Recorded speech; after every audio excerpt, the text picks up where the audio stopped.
An Imperial Occupation, by Part-Time Pony. Chapter 1, Discovery. Once upon a time in a galaxy far, far away, Lord Vader was standing on the bridge of his flagship, the Executor. The ship class was the largest in the Empire. It was as an Executor-class star dreadnought being 19,000 meters long. The ship represented the Empire well, and the men on board were not the ordinary crew members of the usual Imperial II-class star destroyer, but these were highly skilled, picked from the best admirals like Grand Admiral Thrawn and Admiral Pete. Same thing was for the stormtrooper corps on board. The ship held the remains of the 501st Legion, the only Jango Fett clones still serving the Empire. But the ship also had the elite Shadow Troopers and even deadly the Imperial Royal Guard. The dreadnought was currently orbiting a planet in the unknown regions, not far from the planet of Xilla where the native species called Chiss lived. Grand Admiral Thrawn was one of those, and was currently not far from Lord Vader's fleet position. The dreadnought was a part of a large fleet nicknamed the Death Squadron. It had multiple ships in its fleet and thousands of ground troops. Notable crew members included Admiral Pete and General Veers, both veterans to the Empire. The leader of the Death Squadron was none other than Darth Vader, as he had the second highest rank in the Galactic Empire and the highest rank in the military. For him it was just a rank though. Darth Vader used to be a Jedi Knight, a powerful one, and had the possibility of being the Chosen One. Instead he became a Dark Lord of the Sith. He was twisted by the dark side and nothing seemed to make him happy. His emotions were hidden behind the dark mask and the only sound he made besides for talking was the breathing. But Darth Vader wasn't completely dead inside. He knew that inside of him was a weakness. That weakness was the light side of the Force trying to pull him back to the light side. But Darth Vader had none of it, and always won against that weakness. Darth Vader looked at the planet that he and his fleet had accidentally stumbled upon because of a mistake. But Darth Vader was growing impatient. He had no time to correct the mistake, so he had a plan to bypass it. His plan was to invade this planet. The planet resembled a mixture between Alderaan and Corellia. Unfortunately Alderaan had been destroyed by the also destroyed Death Star thanks to a weakness in the battle station that the Rebel Alliance had exploited. A lieutenant approached Darth Vader with an anxious look on his face. "My lord, it seems like we have input the wrong coordinates, and ended up here." "Lieutenant, how is it possible for the highly skilled crewmen to make a mistake?" Darth Vader said with anger in his voice. His master Emperor Palpatine wanted a planet under the control of the Empire for more incoming workers which actually would be slaves. "I'm sorry my lord, we will input the correct coordinate." The lieutenant was cut off by Darth Vader. "No, we shall take control of this planet. Get me a report of the planet, now," Darth Vader demanded. With that he stormed off, and made his way out of the bridge. In Equestria Princess Celestia was observing the night sky, before retiring for the day. She was using her brand new telescope, that she had received as a gift from her student Twilight Sparkle during her own birthday. She first observed the constellations, being able to spot the Aquila constellation. Then she turned the telescope left, and saw something surprising. She could barely make out what she saw, but it looked like triangles in orbit. She identified 10, and could even see an enormous one. "Sister!" Celestia shouted for her sister who had just finished lowering the moon. Not long after, Luna burst into the room, seeing her sister on the balcony with the brand new telescope next to her. The sister walked towards her sister, to see her with a concerned face, something Celestia rarely had. "What is it, sister?" Luna asked in an exhausted voice. She clearly had to use lots of magic to get here so fast, which exhausted her. "Take a look," Celestia said, and let Luna observe the night that she had risen. She immediately saw the triangles that Celestia had also seen. The information from the probe droids dispatched had sent back information on the planet, information which would be crucial for Lord Vader. The planet is called Equestria, and is home to the intelligent species of ponies and griffins as well as many others. The lieutenant said, reading off a datapad.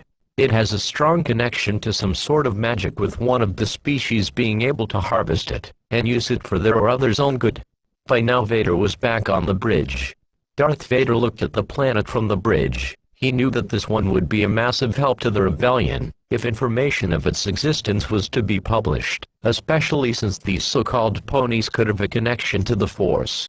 Ordered the interdictors to engage their gravity well generators, no one leaves this system, and suspend all scheduled shifts, except for mechanical and maintenance checks. Darth Vader knew that Equestria was too dangerous to be known by the galaxy, even by some Imperials. Especially since lately there have been a lot of double agents inside the Empire, and who knew if Fulcrum was watching Lord Vader or someone on board the ship with a high rank right now. Darth Vader looked as the lieutenant walked away, to inform the fleet of his orders. He then looked back at the planet. The planet reminded him of something he had felt back when he was a 10-year-old and his old mentor Qui-Gon was still alive. Vader quickly dismissed those thoughts, and went back to his anger. The dark side only had anger, power, hate, and suffering. Nothing else. It didn't have what the Jedi had: friendship, loyalty and the right choice. But the Jedi was the reason that his wife Padme Amidala was dead. The dark side was the only thing he had, and he wasn't going to let it go. Darth Vader left the bridge, and started walking towards his meditation chamber. He needed to connect with the dark side force more, and make his power a valid one and one that cannot be beaten. He used the Force to open the doors open, and using the Force to open the meditation capsule open as well. He used the Force to close it once he had entered and began meditating, connecting to the Force. During the rest of the night in Equestria, Celestia and Luna had ordered for the mobilization of the EUP.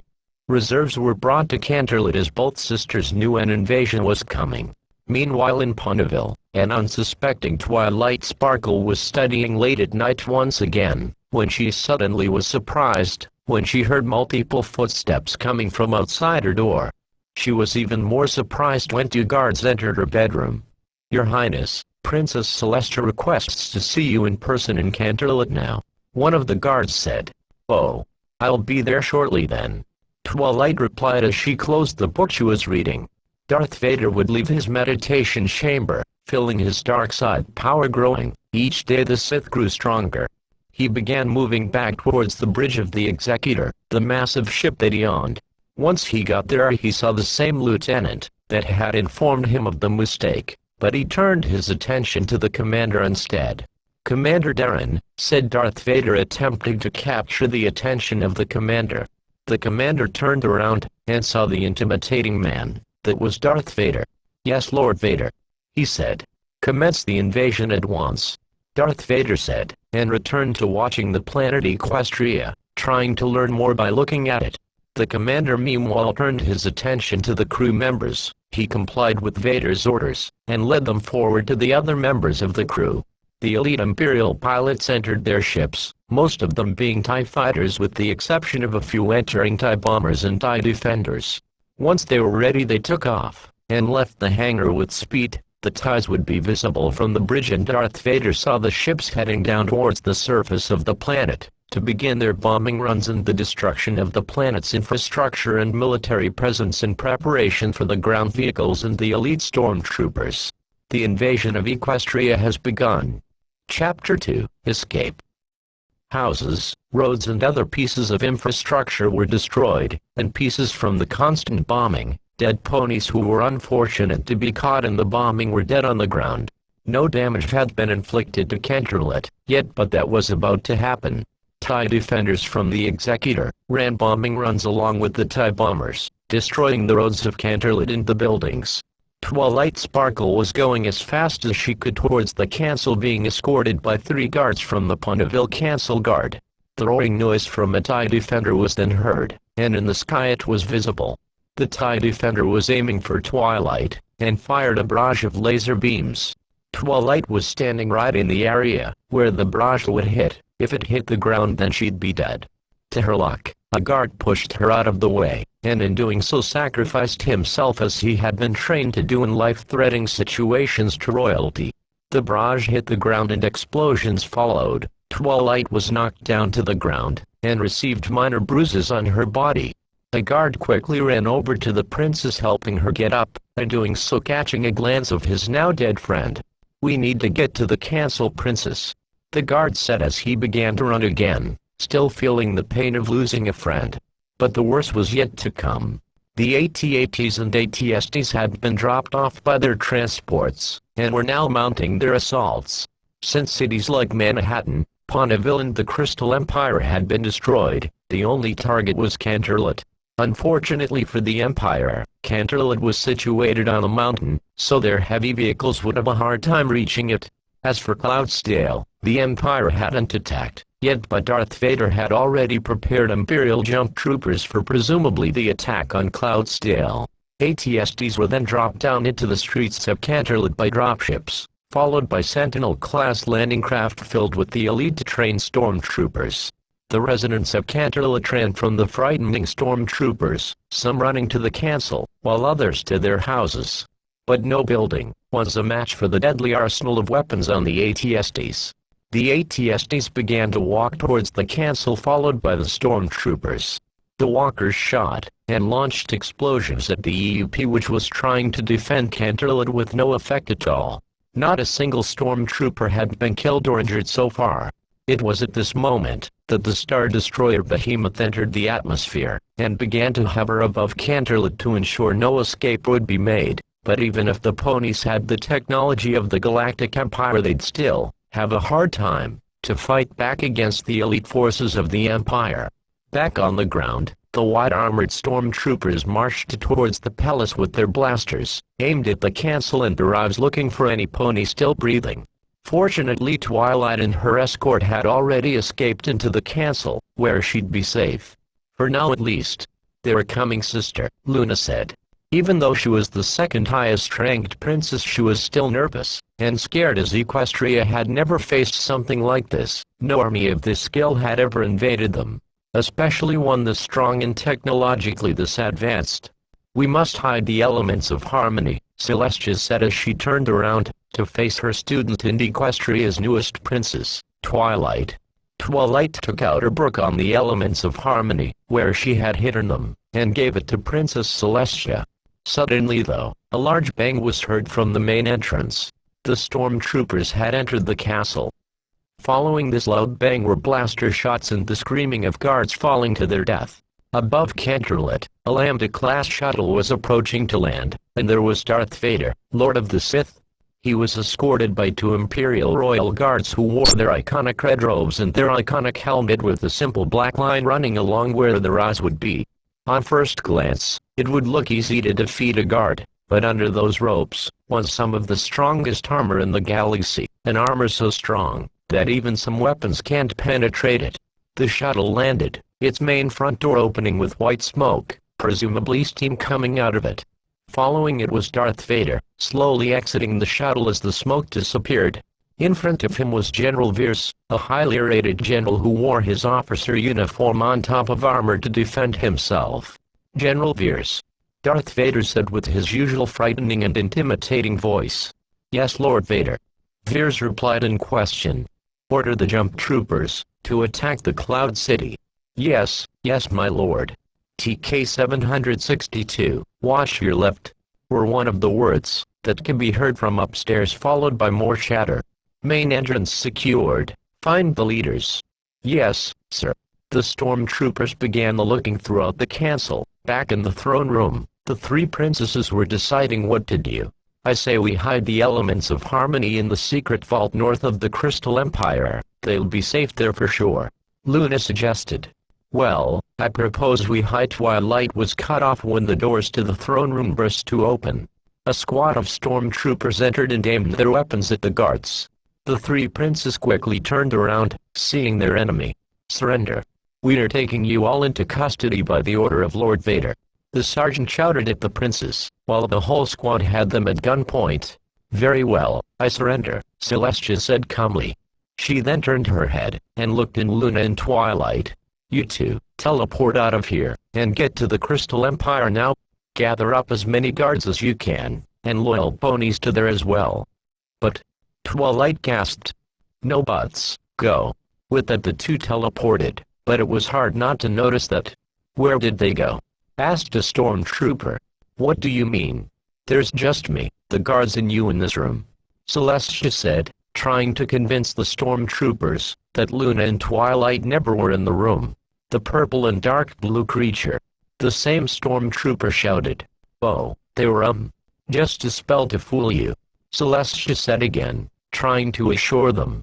Before the stormtrooper could answer, all of them turned facing each other, and made space as a tall, dark figure entered the room escorted by turret-colored troopers. The dark man approached Princess Celestia. Looking at her, Celestia could now hear the loud breathing from the figure. What are you? The dark man asked, looking down at the old alicorn. I'm Princess Celestia, the ruler of this world, said Celestia. And who are you? The dark man raised one of his hands. Suddenly Celestia was having troubles breathing. She began to hover above the ground. I can't breathe. She fell down onto the ground, being able to breathe normally again. The name is Lord Vader, and from now on you are no longer the ruler of this world. Darth Vader started leaving the room before saying, take her into custody. The stormtroopers approached the princess, 2 blasters aimed at her to make sure she wouldn't attack them. One had cuffs in his hands, while the others held the princess bent down against the floor of her throne room. No way these cuffs are gonna fit in those things, XX006713 said, referring to the hooves. Keep it quiet, before I send you back to the Cadet Academy Unlawful Specialist, shouted the stormtrooper with an orange pauldron, indicating he possessed the rank of commander.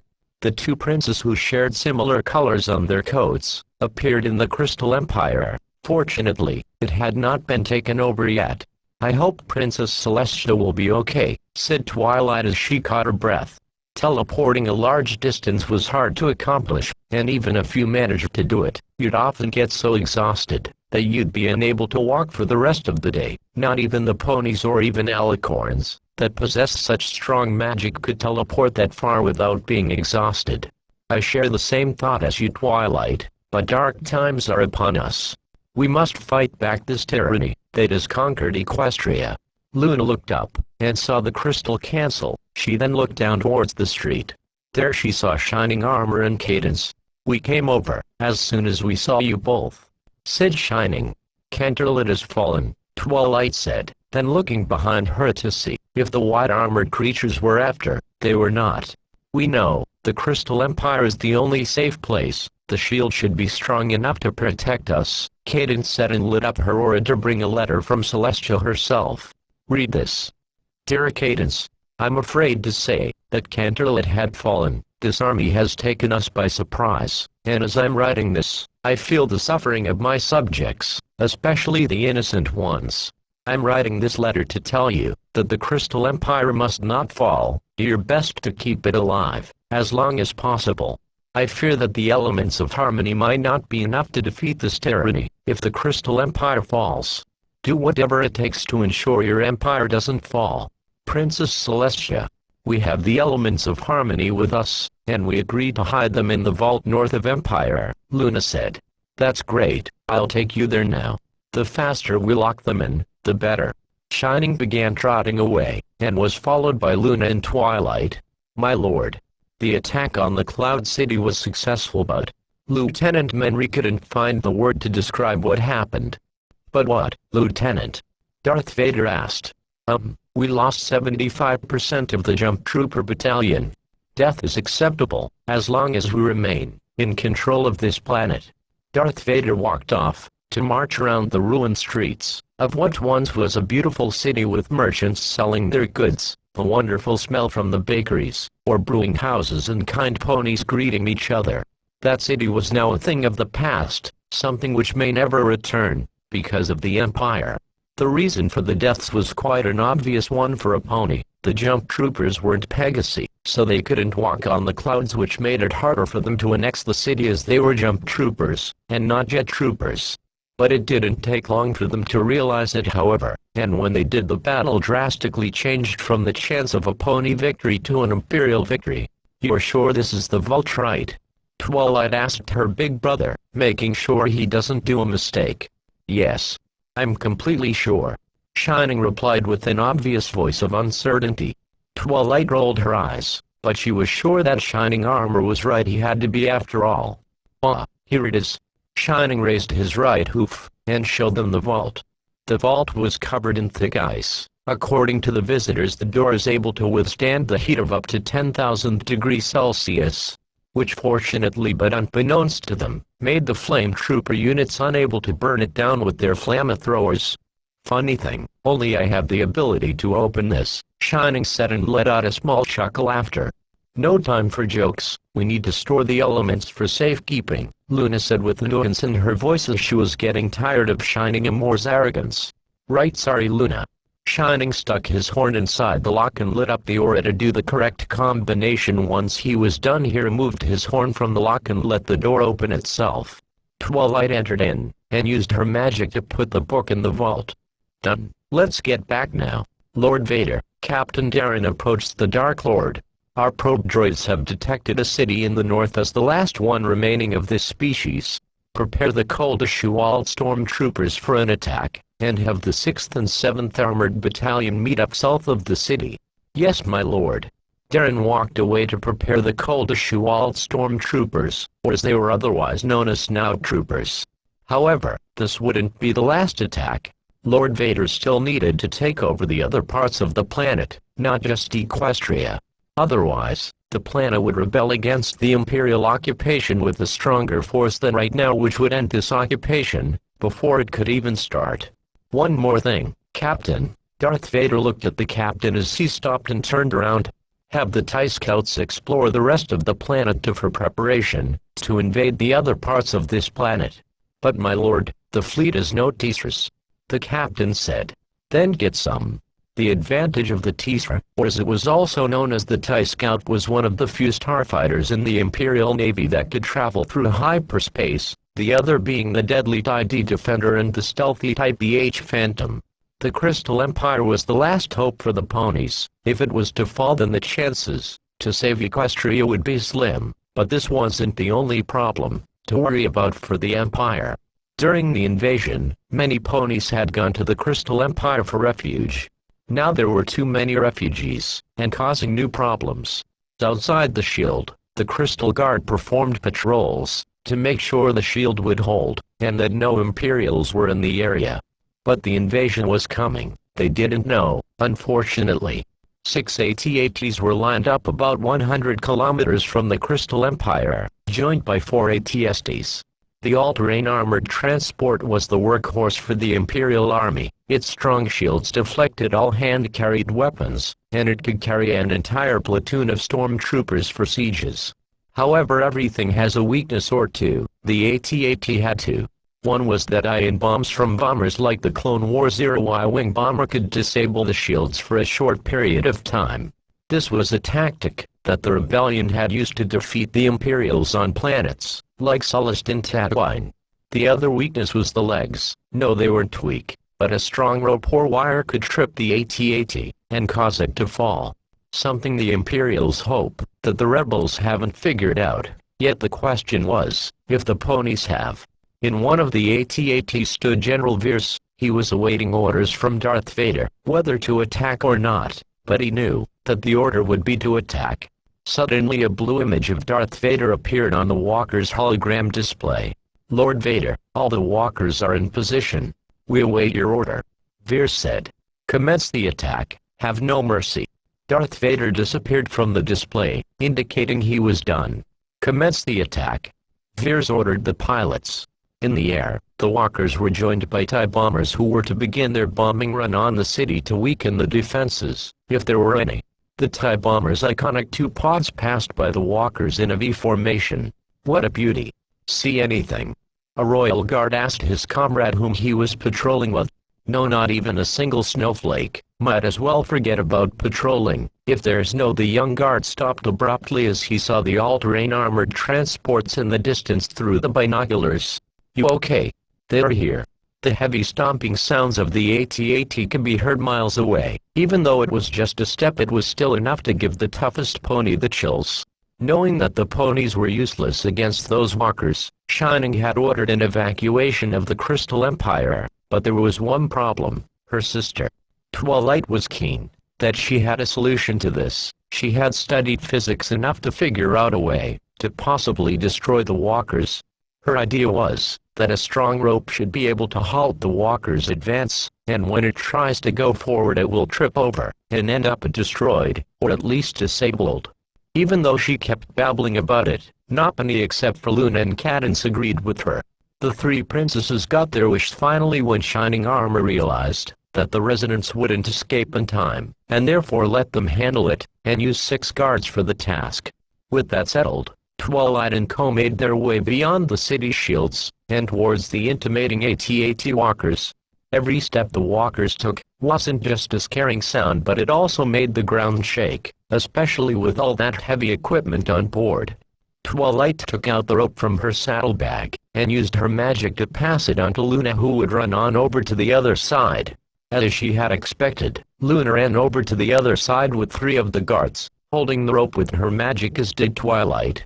The AT-AT began approaching, and due to the cockpit being so high up, the drivers would be unable to see the ponies down there. Finally one of the legs made contact with the rope. Soon it was the second one, and with enough strength, the AT-AT's legs began making the vehicle fall. The AT-AT crashed into the ground, making the snow around the now destroyed vehicle go up 50 meters into the sky, before falling back down, and covering the 8 ponies in the thick and cold snow. Twilight, being herself, began celebrating as if she was a hoofball fan and her favorite team had scored a winning goal in stoppage time. But she quickly stopped in a realization that it wasn't enough. Unfortunately, the other AT-ATs had already reached far enough to be in firing range of the Crystal Empire, much to the Galactic Empire's favor. It was obvious at this sight that the small group would be unable to destroy the remaining walkers in this little time. The best option was to retreat to the Crystal Empire and hope that Shining Armor had come up with their plan. It was also at this crucial time that Twilight's Bonneville friends, also known as the Elements to the public, arrived, though admittedly a few hours late. The shield of the Crystal Empire was somehow still hanging on, even if the barrages of heavy laser fire and bombing from the Empire it clearly wasn't enough. By now some of the residents had evacuated to the far northern lands, where temperatures can reach a freezing -89°C on the coldest day of the year.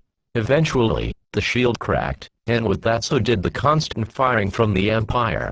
The Imperials now troopers entered the city, followed by 1 AT-AT and 2 AT-STs, ordering everybody to surrender and gather at the center of the city.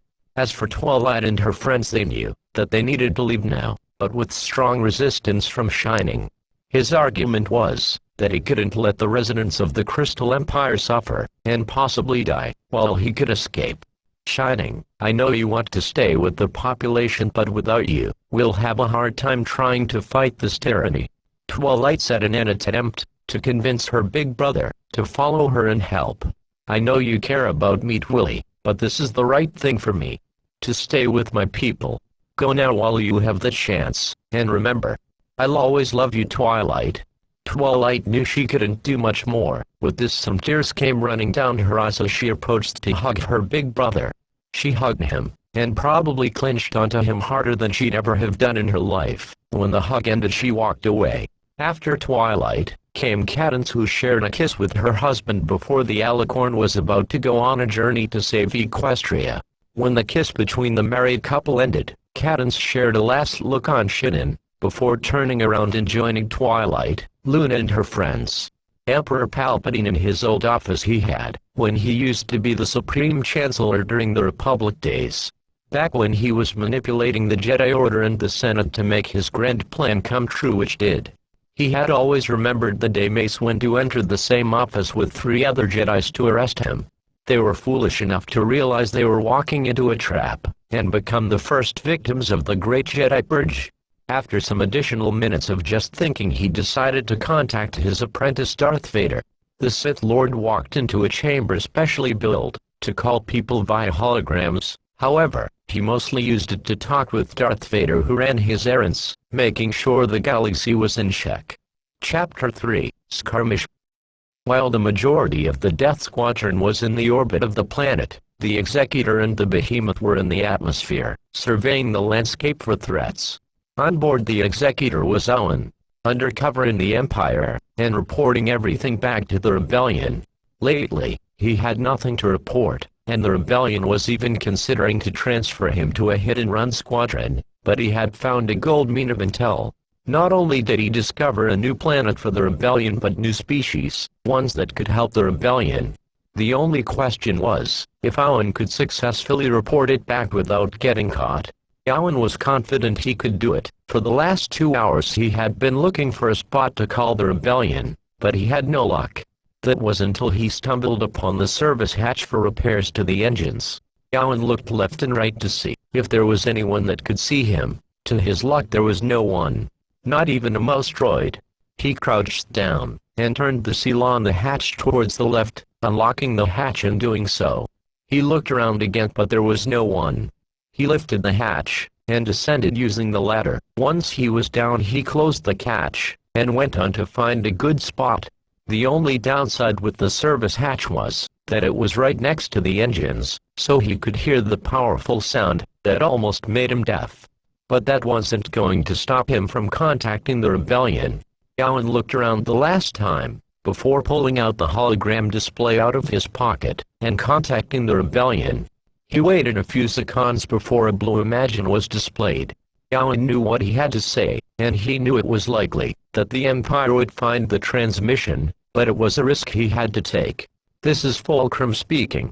I'm currently on board the Executor. My cover has been good without any issues.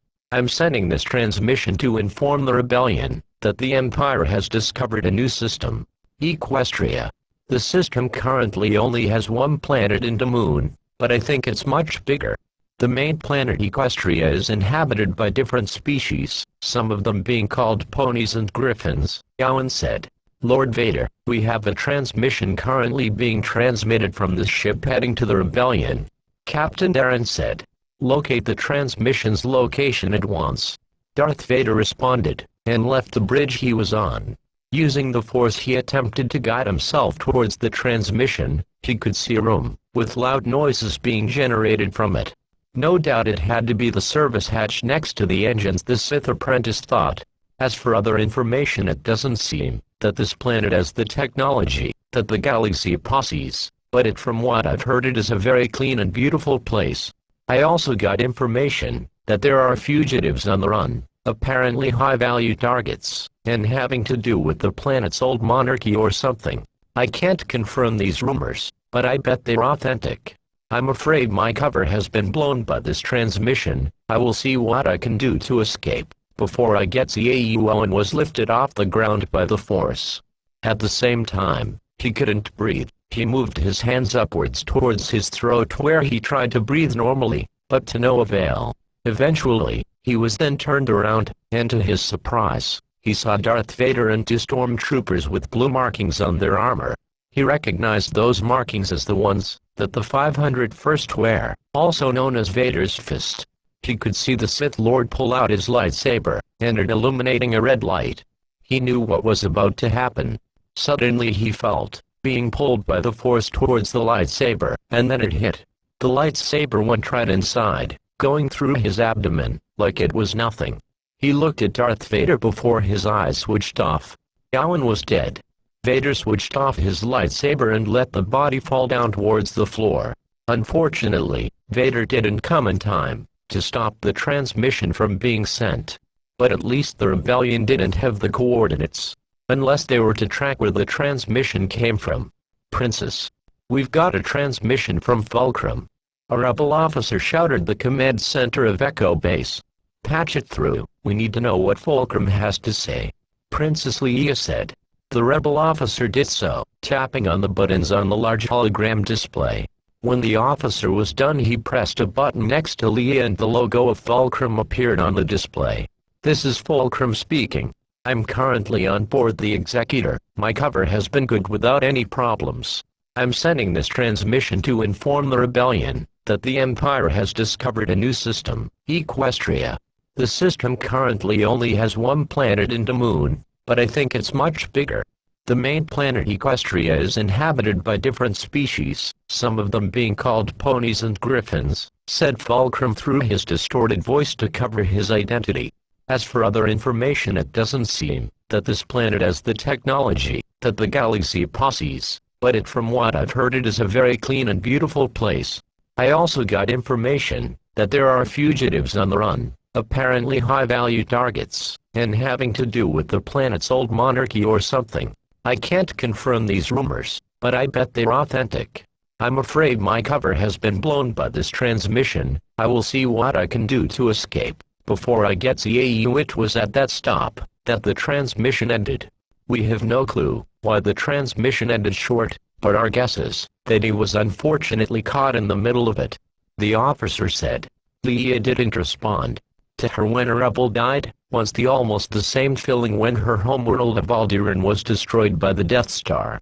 Well, over 1 billion people died on that day, including her adoptive father Prince and former Senator Bail Organa and adoptive mother Queen Breha Organa.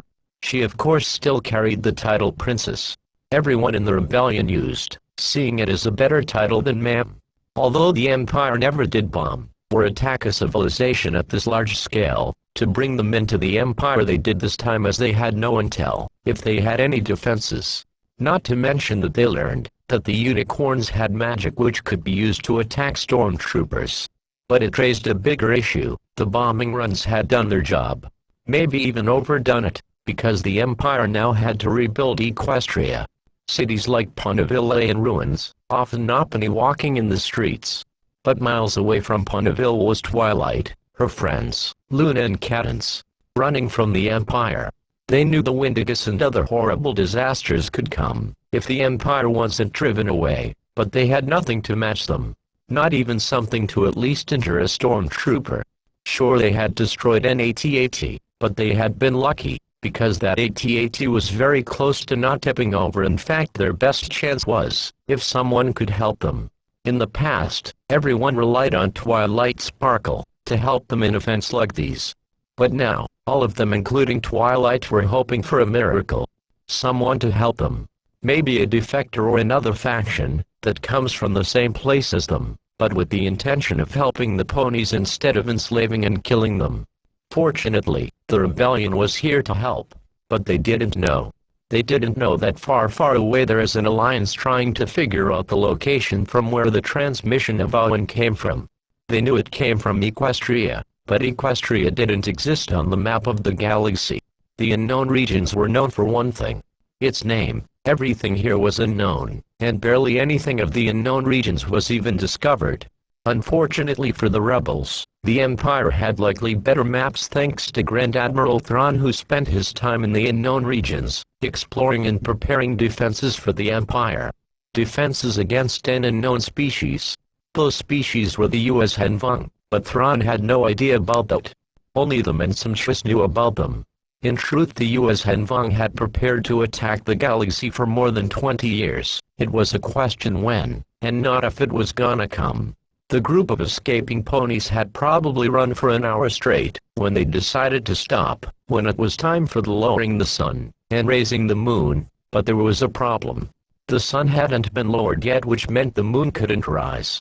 But Celestia wasn't here. She couldn't lower the sun, because she was held captive, likely on board one of the Imperial ships. Even though Twilight had once done the job of raising and lowering the sun and moon, it was a challenge for Luna as she didn't have all the alicorn powers, only her own. But Luna was confident, she always was. She could theoretically do the job, with the downside of being extremely exhausted afterward.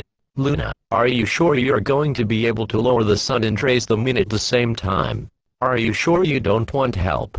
Twilight asked the older princess. Thank you, Twilight Sparkle, for volunteering. But I should do this alone, for everybody's safety, Luna responded. She took a few steps forward and positioned herself. Then she lighted up her horn, creating a blue aura around it. The sun began to go down slowly, but it was evident that the princess was struggling. Sweats can be seen coming from her from exhaustion. The sun came down and now she had to raise the moon with the little energy she had left. Slowly the moon became visible, and not long after it was in its right position. With the moon came the stars and the constellations. It always was a beautiful sight, but not one else where there were innocent ponies. Lord Vader. Palpatine said. Yes, my lord. Darth Vader asked. I have new orders for you. Move the fleet to the Outer Rim, and look for young Skywalker and his puny rebel friends. But my lord, who shall provide security here? Do not worry about that. Grand Admiral Thrawn is on his way, so is Captain Pellaeon. The Sith Master disappeared from the display. With that, Darth Vader rose up and left the meditation chamber, heading to the bridge. The doors to the bridge opened. Captain Darren was on the bridge and looking at the landscape, but quickly turned around when he heard Darth Vader's presence. "Captain, order all Imperial forces, except for the ones stationed on the Behemoth, to return to their ship now, and make the jump to hyperspace when finished," Darth Vader ordered. "Yes, my lord." Darren quickly went over to a navigator and got his attention, relaying the orders to the navigator. Pinkie Pie always saw happiness. Even on dark days like these, she couldn't stop smiling and jump without stopping. Some ponies considered it a natural, but to her, it was natural, and her friends knew it as well. While her friends and the two princesses were resting at an abandoned lodge, Pinkie did the honors of making sure no Imperials were in the area. That was until she could hear a loud noise coming from behind her. At first, she thought it was an animal, but on closer inspection, she saw that the giant dark ship was leaving. The pink mare quickly ran inside the lodge to alert her friends, who thought she was joking. But when they heard the noise, they realized Pinkie was right. "Oh yeah, we made those cowards run," Rainbow Dash said. "Do not jump to conclusions, Rainbow Dash. The smaller ship is still here, and is not leaving by the looks of it," Luna responded. Even though she didn't know it, Luna was right. The Executor was on its way to run some of Palpatine's other errands. One of them was finding Luke Skywalker and destroying the new rebel base. Suddenly, though, sounds could be heard. They were unclear, but the group could make it out as words, and it didn't sound like ponies. "I heard something here." After that, a sound of something being turned on could be heard. Unknowingly, it was an E-11 blaster having its safety turned off. The group now knew who it was: the Imperials. They quickly hid from them, not wanting to attract attention, and having to run again, especially not when some of them were exhausted. Then another voice could be heard, coming from another stormtrooper, probably a high rank. Probably just some wildlife. "Regroup at Sector 7B with Task Force Bravo." With it, the Imperials went away. 1 week later, the Chimera along with numerous other star destroyers were in orbit of the planet. On board the Chimera was none other than Grand Admiral Thrawn.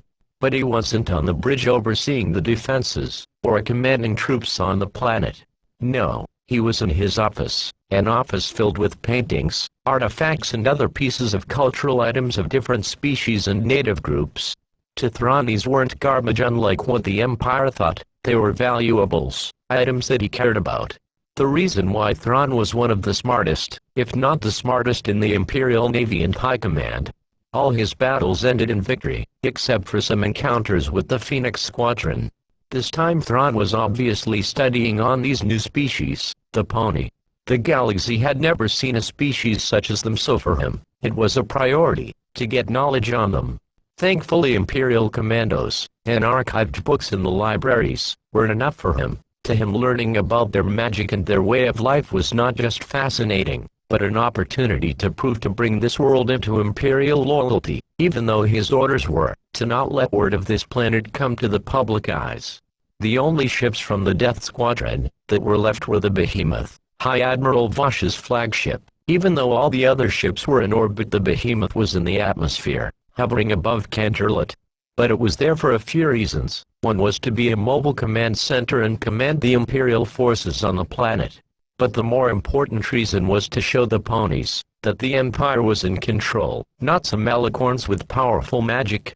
By now it had become a normal sight for the ponies, seeing the Imperial II-class Star Destroyer hovering above what once used to be the home for the rulers.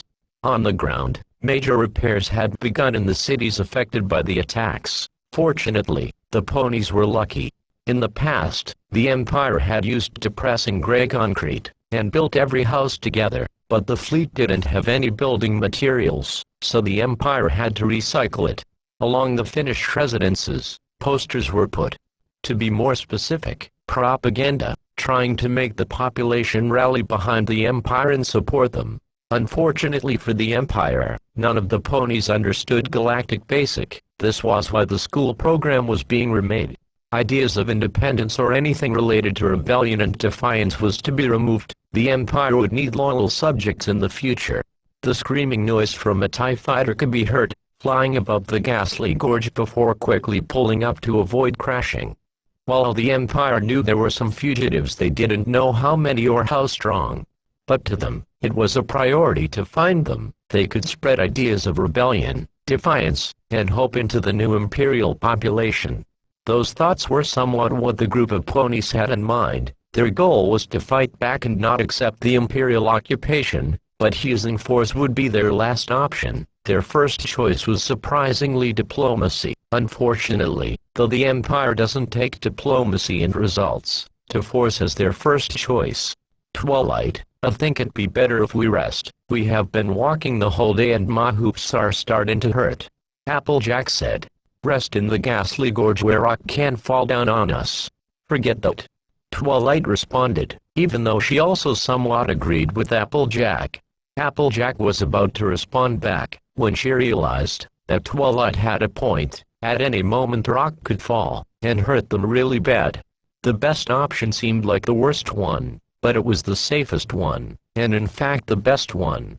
It maybe took 2 or 3 hours until the group made it out of the gorge, but when they did they had an opportunity to rest. To their luck another abandoned lodge was at the end, but instead of being a residence it was the old Gorge Patrol headquarters. It was better than nothing, so the group settled there.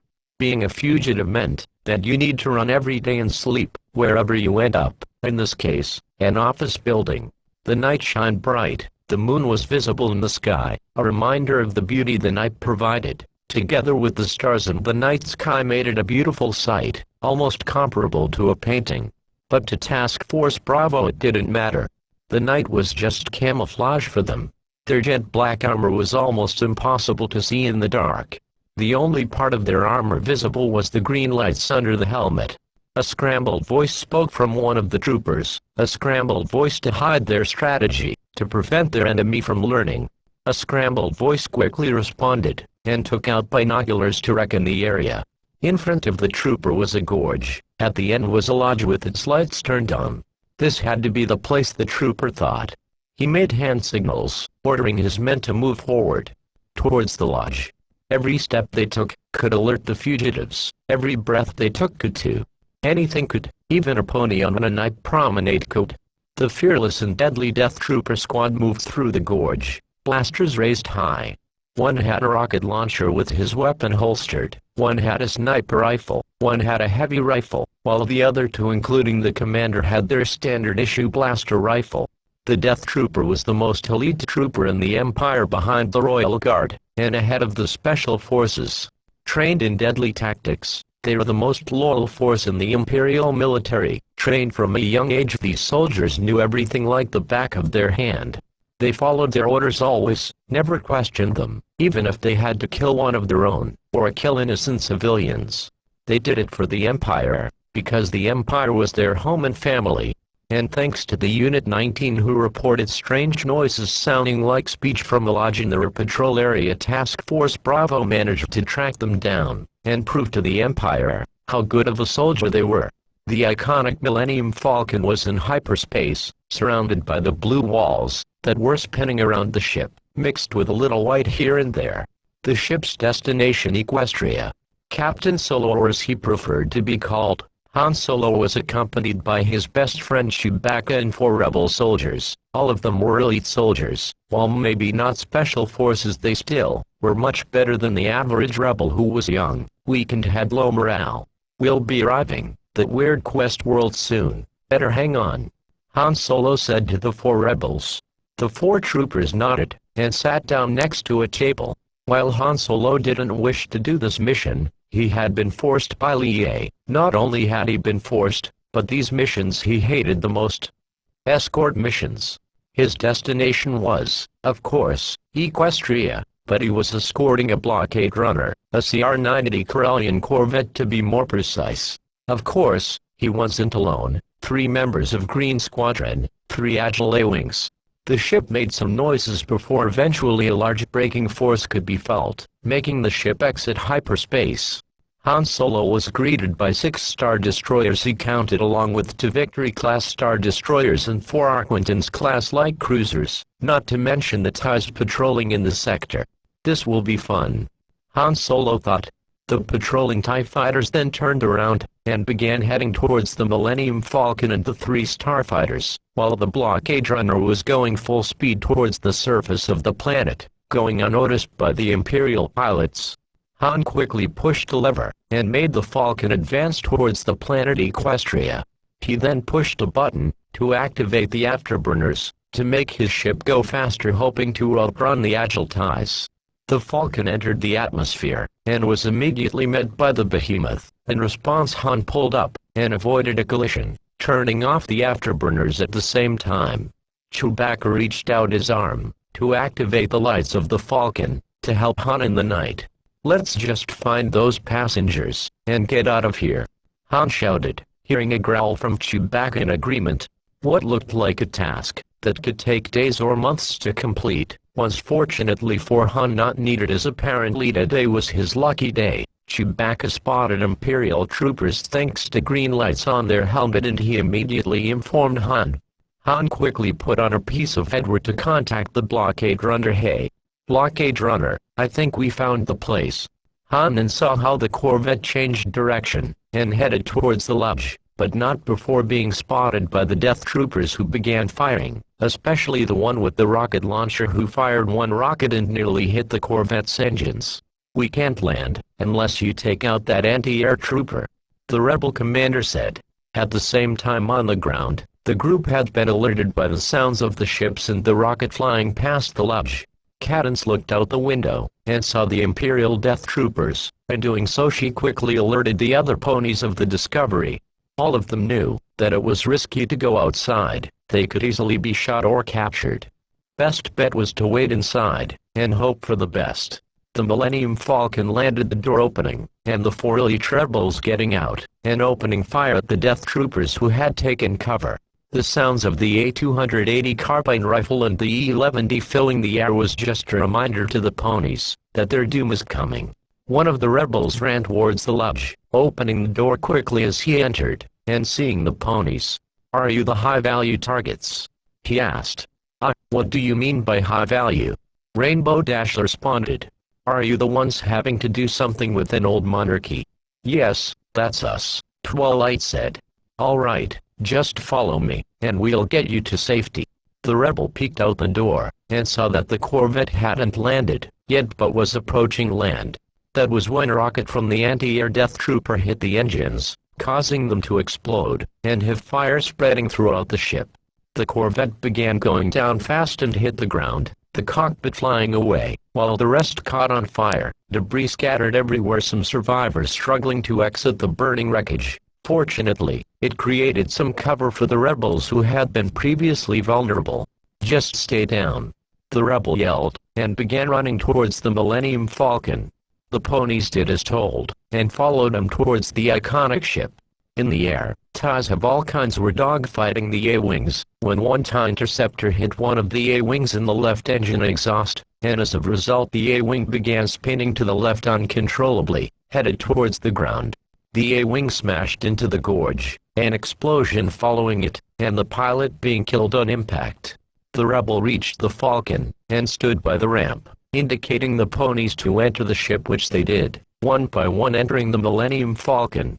"That's all, let's get out of here while we can," the same rebel shouted. 2 rebels went inside, while one was shot in the back while entering. The last one dragged the injured one inside, and pushed a button to close the ramp door. The ship pulled up, and blasted off the ground towards space, followed by the 2 A-Wings and TIEs. The ship then began speeding up a lot, and before everyone knew it, all ships were in hyperspace, minus the crashed Corvette and the destroyed A-Wing. But everyone was left with questions, the rebels wondering what those ponies were, and the ponies asking themselves what just happened. Did they just get taken by undercover Imperials? Were these defectors? Or was this a rescue operation? Either way, they still were grateful that they got rescued from what could have been the end of their plans to liberate Equestria, a rescue they just might never forget. Han Solo then stepped out of the cockpit, looking at the creatures he had never seen before in his life, wondering what they were. He then saw the confusion that their faces had, and knew he had to say something, and decided to be honest for once. Don't you all worry, we were also questioning what just happened," Han Solo said. Chapter 4, Operations. A year would pass since the small skirmish near the Ghastly Gorge. A year Equestria has been under the control of the tyrannical Galactic Empire. The Battle of Hoth had weakened the rebellion massively, almost destroying the entire ground forces, and with some of the rebellion's leaders going missing, and presumed to at the gas planet Bespin, before escaping at the cost of Captain Solo being captured. Still, to this day he remains captured, but the rebels are saying he's been found, and a rescue operation has been planned. The group of ponies, that had barely escaped their planet of birth, Equestria, were currently on board a corvette, a similar one to the one that crashed, and almost killed them a year ago.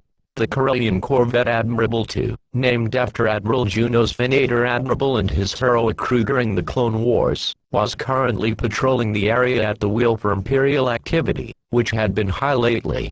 Fortunately, the corvette wasn't alone, and was escorted by another corvette and a squadron of X-Wing fighters along with 3 Ace A-Wing pilots and the small fleet's flagship being a Nebulan B frigate Alderaan Sky, which was named in honor of Alderaan after its destruction. Twilight and her friends had been giving rooms on board the Admirable II for as long as they'd be needed. The rooms were quite simple: one bed, a small writing desk, a closet and a washroom. Not to mention it was quite cramped, but so far all of them had managed it. In command of the small fleet was Commander Foggles, a member of the Twi'lek species. Ponyville and all the other cities and villages destroyed in the invasion were now rebuilt and looked just like they used to. However, the pony population had been fortunate, as the Empire usually built great depressing small huts that usually were about the size of an X-Wing. They didn't this time, because the Empire was seeking to keep the system a secret, just like the world of Bice. Therefore it couldn't employ its contractors for building materials. On the marketplace of Ponyville, business was back to normal, or so it seemed. In the middle of the marketplace were 3 stormtroopers, one of them being a sergeant. In one of the corners was a hidden ATST, waiting for the slightest sight of a rebellious pony. "There's nothing here, move to Sector G17," the sergeant said. The 3 stormtroopers began leaving the marketplace, shortly after the previously hidden ATST began moving, following them and at the same time nearly crushing a shop. In another part of town was a red-coated stallion, going by the name of Big Macintosh. He was transporting some apples to the Sugar Cube corner. Just when he was about to enter the small town that was Ponyville, he was stopped by 2 stormtroopers, one of them being a commander. To the left was a flagpole with the Imperial flag, and to the right was a small building and a parking space for speeder bikes. "What's your cargo?" the stormtrooper asked. Shortly after, the stormtrooper commander went over the small cart to check what it was. "Apples," the stallion answered with. The commander looked thoroughly through the cart for any contraband or outlawed items. "He's clear," the commander said. "All right, let me see some identification," the stormtrooper said. Big Mac looked back at the cart and made a gesture with his head. The stormtrooper looked confused, and switching off the safety of his gun just in case. "What are you doing in there?" the stallion responded. Still confused, the stormtrooper raised and aimed his E11 blaster at the red pony. The commander, being smart, decided to listen to the pony, and looked around in the cart again, finding the ID card. Oh, he meant it was in there. The stormtrooper lowered his blaster and turned safety back on. The commander looked at the card to see if the information checked out. Unsurprisingly, it did. Move along," the commander said. "Alert, a rebel fleet has come out of hyperspace. Man your battle stations now. This is a drill," the speakers on board the Chimera were saying. Squads of stormtrooper were running slowly towards their battle stations, which often was either helping the crew or providing security in case the ship was to be boarded. Officers and crew ran at the same time to their posts, which obviously were the command centers on board. Every post had to be fully manned for a successful battle. "Time them," Thrawn said. "Yes, sir," the lieutenant answered. The lieutenant quickly pressed a few buttons to start a timer. Thrawn wanted to obviously time how fast it'd take for all the men on board to reach their battle stations. But this wasn't the only drill planned for today. He still planned for an engine destruction drill and a fire in the main reactor drill. All of this to make sure his crew would be ready at all times and to have them prepared for anything, even when faced with death. Sir, it took 4 minutes and 37 seconds for all crew to reach mission-critical stations and 5 minutes and 14 seconds to reach all other stations. The lieutenant said. Good, but not good enough. Schedule a second rebel attack drill for tomorrow, Thrawn ordered. Thrawn would stand up and walk away to his personal quarters before stopping abruptly. On second thought, prepare for the jump to light speed. Destination Xilla. Have High Admiral Vosh take over the planet's planetary defense under my supervision, while I'm at my homeworld. I need to complete my mapping of the unknown regions, Thrawn said, walking away shortly after. Yes, sir, the lieutenant said. We should hurry up, Twilight. We don't want to miss this, Cadence said to her sister-in-law. You're right, don't want to miss this, the Alicorn said in response, and began following the older Alicorn. What Cadence was referring to was something big, something that they've all been waiting for.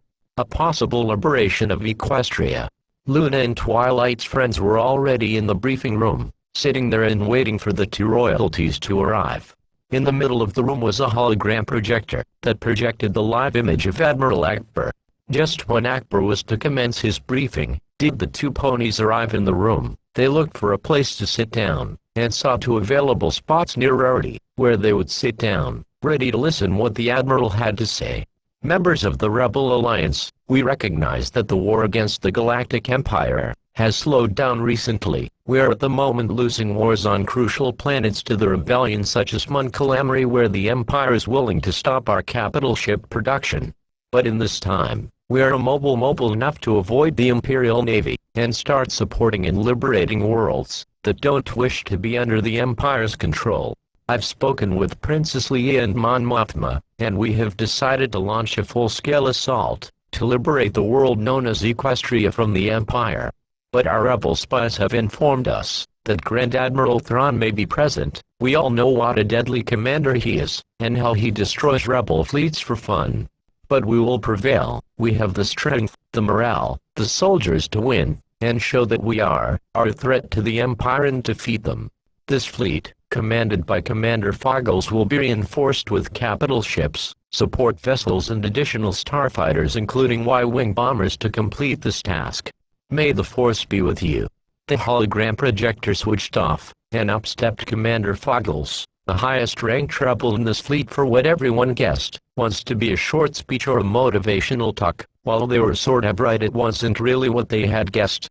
We will be launching this attack next week. I want you all to be ready, because this may be a battle bigger than Hoth, Yavin or any upcoming battles with the Empire. It will not be easy. There will be death, suffering, and sacrifices. But we shall prevail victoriously. With the announcement of the attack and liberation of Equestria confirmed, there was nothing else to worry about. Equestria was soon to become free, and they'd get to return home where they could live in peace and harmony. The day was to come. It had to. What else was there to attack? The Imperial factories and refineries on Sullust were too heavily defended for the rebels. The Funder and Kut shipyards had powerful defenses that could rip apart an MC-80 cruiser in mere seconds, and Coruscant, being the heart of the Empire, had at least 2 superstar destroyers and 30-plus star destroyers guarding it. Equestria only had about 4 to 6 star destroyers guarding it, so it'd be a well-matched target for the rebellion's capable fleet. Equestria's time for liberation has come. Chapter 5, Battle of Equestria Part 1. A week had passed. The final strategy meeting had taken place. Everyone knew what role they'd have during the battle. The ponies had unsurprisingly been given no role at all in the battle. They'd just be observing, while the rebels did the heavy lifting. The fleet was almost at Equestria. Only a few minutes and the battle would begin. A battle to liberate the ponies of Equestria. New intel had unfortunately suggested that the Empire had reinforced the planet with additional support vessels and 2 star destroyers with a few more ships on their way. Rainbow Dash would normally love dangerous moments. This would be no exception at first glance, but the young Pegasi weren't enthusiastic as she always was. She was curious. What could happen? Will I die? were some of the questions that floated freely throughout the head. For others like Luna and Cadence, they were only thinking about getting to reunite with Celestia in shining armor. But those three weren't the only having thoughts like that. Twilight Sparkle thought about how Equestria had changed over the year. Was it just like before? Was it completely new, and had high-rise buildings left and right with no sight of vegetation? Rarity was thinking about what clothes people were wearing now, Fluttershy about the animals, and hoping to see none of them affected by the tyranny of the Empire. Applejack was thinking about getting to reunite with her big brother and her grandma, but also the quiet and beautiful country life. Lastly, Pinkie Pie was thinking about nothing, just parties. The fleet was moments away from exiting hyperspace, moments before it had engaged the enemy fleet, the Imperial Navy. The mid was heard. All men, man your battle stations. This is not a drill, we will be leaving hyperspace shortly. The announcement said. Following this, footsteps of the rebel soldiers could be heard, running to their battle stations, whether it was a communications outpost or the ion cannons. An alarm could be heard as well. It wasn't a loud one like the abandoned ship ones, but it still was quite loud, probably to inform the listener that battle is coming. The loud noises of the hyperdrive stopped, and a strong braking force could be felt, not strong enough to send someone flying, but strong enough to inform that you've arrived at the destination. Immediately the sounds of the Corvette's engines running. Its role was to destroy enemy fighters, before they could reach the vulnerable parts of the capital ship, the MC-80 Resurgence. The noises of the A-wings leaving the hangars of the Corvette made it seem like this would be a battle that's going to last for ages, though in reality, it wouldn't. The pilots of the rebellion were often less experienced than their Imperial counterparts, but the motivation they received, and the advanced starfighters made it an even fight. One of those pilots was Tacker, an X-wing pilot flying as Red 6. He defected from the Empire after the Battle of Scarif, seeing the horror that the Death Star could do, and not feel right about being on the side that was responsible for the atrocities. Red 6, reporting in, Tacker said. All right, Red Squadron, let's show the Empire what we got. Attack the shield generators on that Star Destroyer to the left. His squadron leader said. Tacker complied with the orders, and turned to his left, following the other X-wings, and preparing for an attack run. Immediately though he was met by thousands of TIEs, including some TIE Phantoms he saw. The turbo lasers fired at the X-wing, almost hitting Red 6. But Tacker, being an experienced pilot, was able to avoid the flak, being able to complete his bombing run and damage one of the shield generators. That's a hit. His squadron leader said. Yeah, but no damage, Red Leader, Tacker said. Still a hit, let's keep hitting, and we might get some damage. Tacker chuckled quietly, and added additional thrust to the engines. He spotted a TIE bomber to his right and decided to destroy it. He moved the control stick to the right slightly, then looking at the aim assistant for the target, to get into the middle of the screen, so he could fire. He watched as the target went right and left a couple of times on the little screen, but then it steadied and landed right in the middle of the screen. Without further hesitation, Tacker pressed a button on the control stick to fire. The shots hit the TIE bomber with precise accuracy. The left wing began to smoke and then collapsed. The bomber began turning sharply to the left, and exploded after having traveled almost down to the atmosphere of the planet. Tacker pulled up, having his X-wing head towards the same shield generator he hit earlier. But then a problem occurred. A red warning light began to flash in the cockpit, followed by a rather quiet alarm. I'm losing engine power. High Admiral Vosh had been wise. He had placed the fleet inside of the gravitational pull zone of the planet, which meant that Tacker's X-wing would be pulled by the gravitational force into the Star Destroyer and die. R8, do something. The T-65B X-wing began to plummet down towards the Star Destroyer. Tacker tried one last time to get his engines running, but it was too late. The X-wing smashed into the Star Destroyer, an explosion coming from the destroyed fighter. Tacker was gone. Red 6 is down. On the opposite side of the battlefield was Janua, an Imperial ace pilot flying the dangerous TIE Defender. Janua had been in the Empire for the past 7 years, and she had enjoyed all her time in it. She grew up in Vardis, a pro-imperial world renowned for producing elite imperial soldiers such as Commander Iden Versio of Inferno Squad. Janu accelerated her TIE Defender to max speed and spotted two rebel Y-wing bombers heading her way. She quickly rolled left, managing to avoid a collision. She then turned her fighter around, and was right behind the two bombers, right where she wanted to be. She locked into the left one, firing proton torpedoes at the bomber, and witnessing it explode and disappear. She then locked onto the next one, and with the powerful and fast-firing cannons of the Defender she took out the last bomber in a matter of seconds. Job well done, she said to herself. Commander, the Imperial Star Destroyer has locked us into its tractor beam.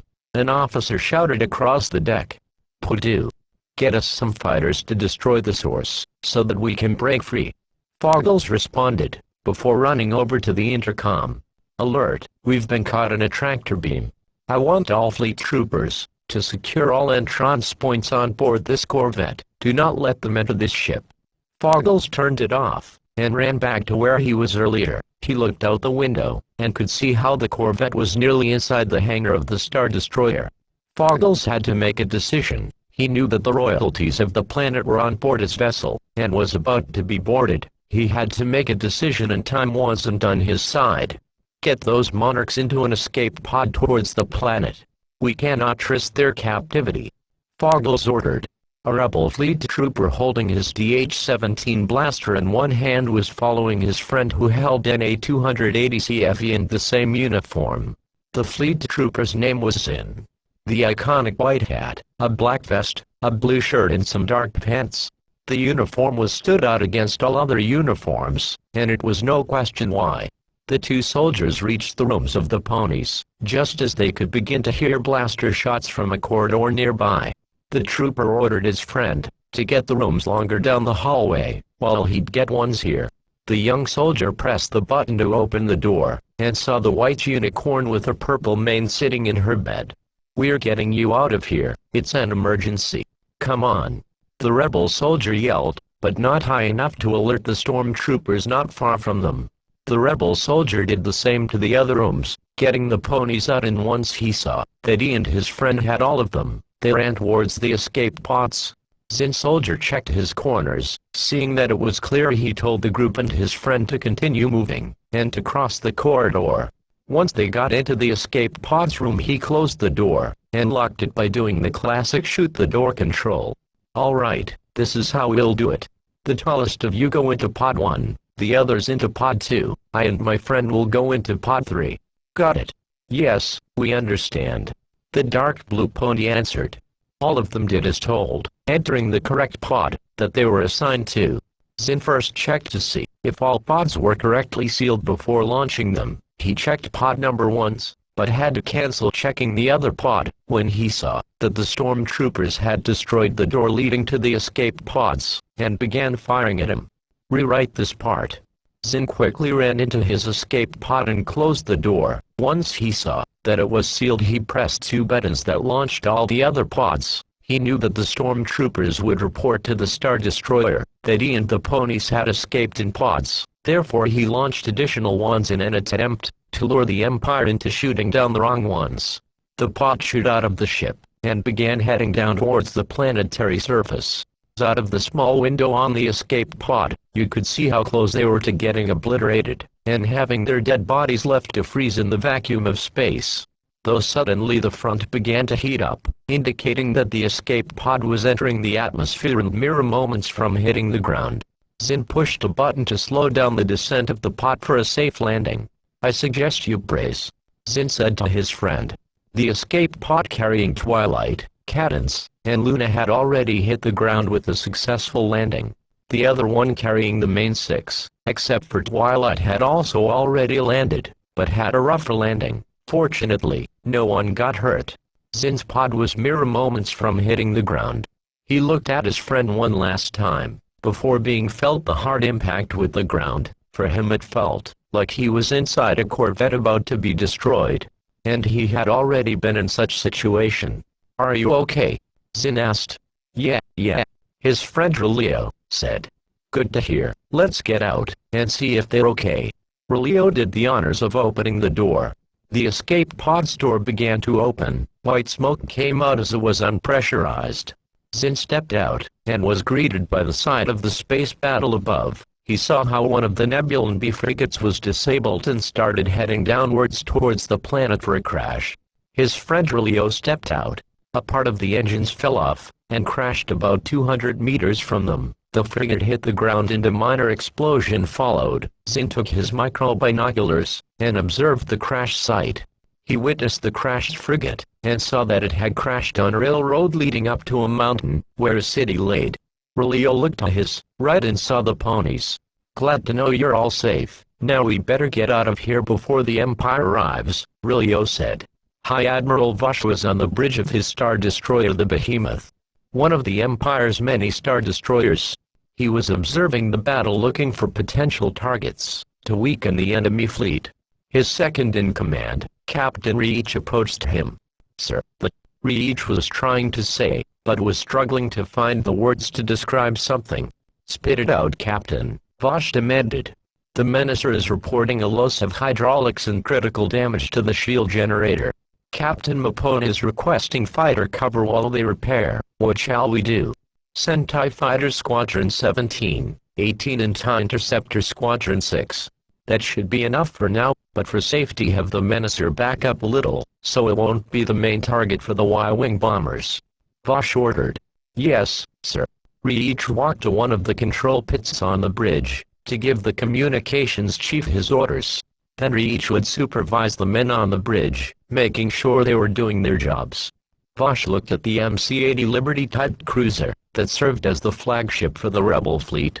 He then looked to the left of the cruiser, and saw the Nightwing taking lots of fire from the MC-80 and the support ships in the enemy fleet. Vosh stepped up, and pressed and held a red button, to open a communications bridge towards the Star Destroyer. "Commander, move out of the area. You're going to be destroyed within the next few minutes, if you don't move," Vosh said. "But sir, we've captured a rebel ship. If we wanted to get out of fast we'd need to drop it," the commander on the other ship argued.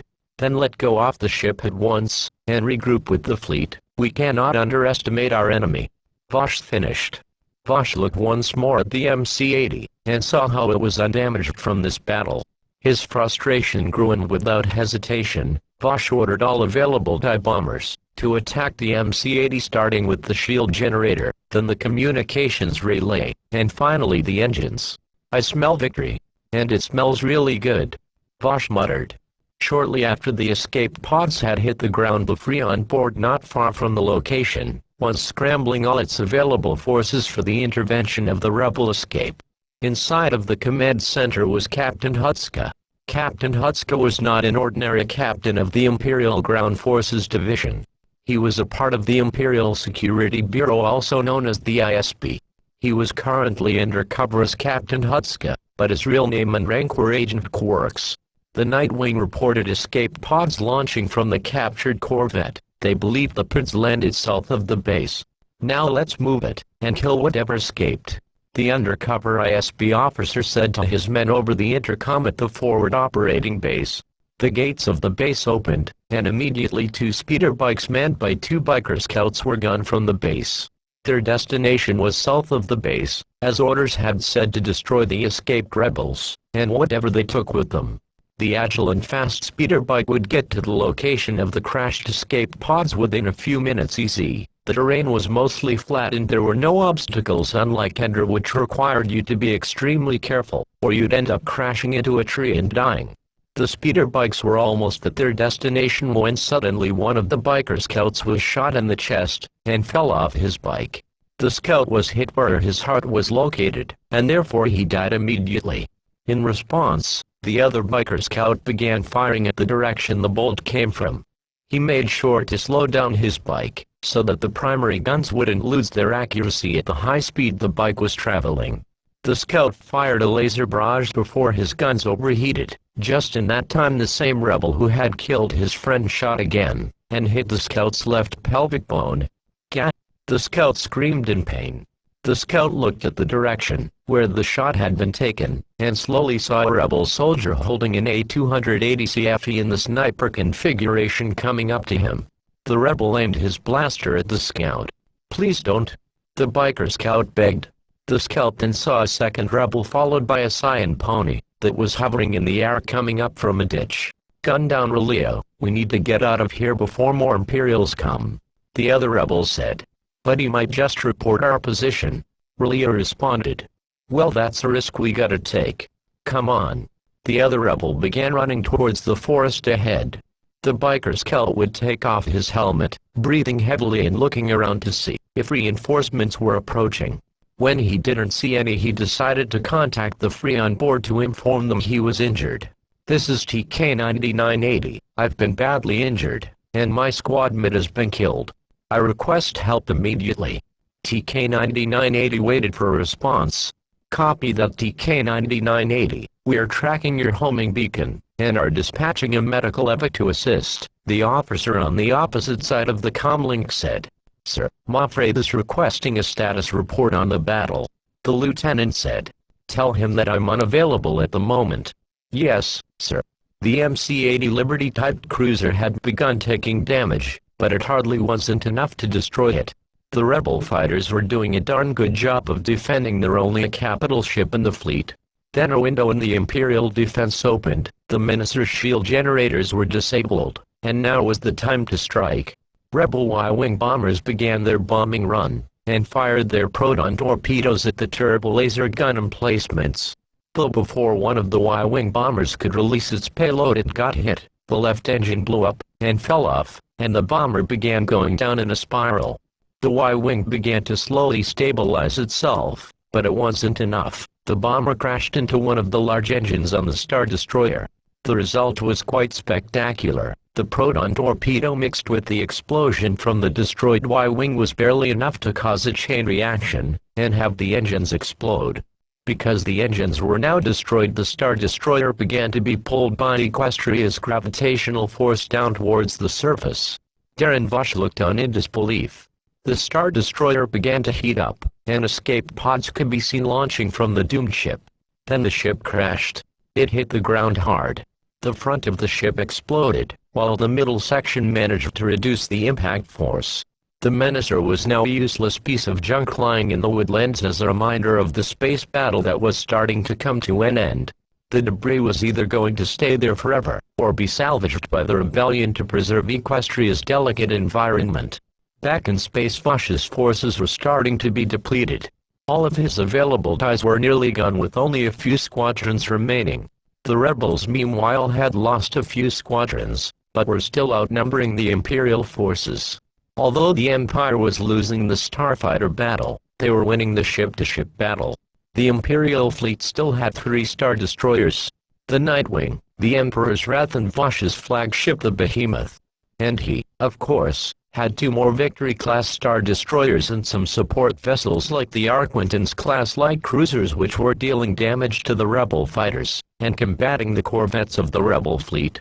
Suddenly a second MC-80 followed by a third came out of hyperspace to the Empire's surprise. The 2 ships began to immediately fire at the Imperial fleet, and Vosh quickly alerted that the Nightwing was taking heavy damage. The High Admiral wasn't about to let go of the system and give it to the rebellion. He knew that he had lost, but he wasn't going down without causing damage to the planet. "Order all fighters to attack the capital ships, and prepare all available ships for an orbital bombardment," Vosh ordered. The ship began to tilt as to position itself for the orbital bombardment. Once the 3 Star Destroyers were in position, the High Admiral gave the order to fire. The underbelly gun emplacements began to fire down at the planet. The city of Baltimore was unfortunate to be caught in the orbital bombardment. The city had been flattened. All buildings and residents were no more.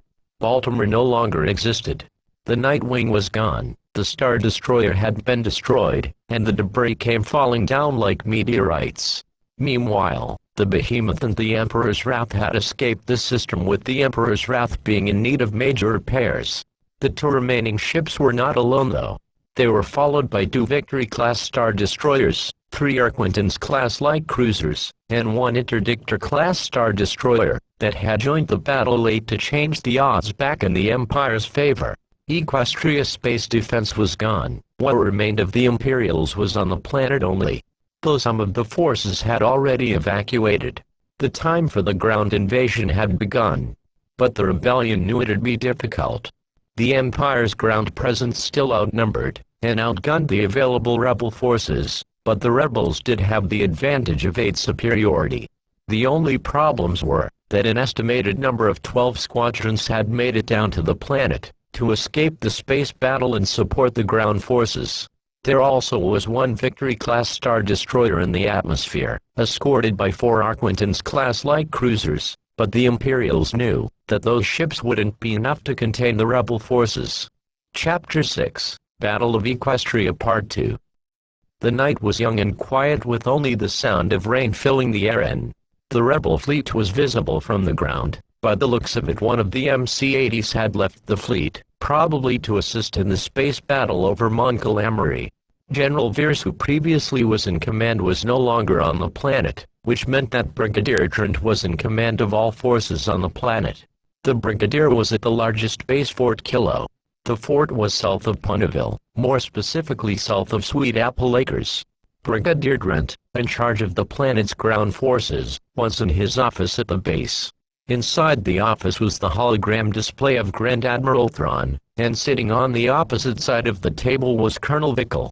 "Are you telling me that High Admiral Vosh retreated after losing the Nightwing?" Thrawn asked with a slightly angry tone. "Yes, sir. But to defend the High Admiral he was fighting a lost battle once those 2 rebel cruisers came out of hyperspace," the Brigadier said.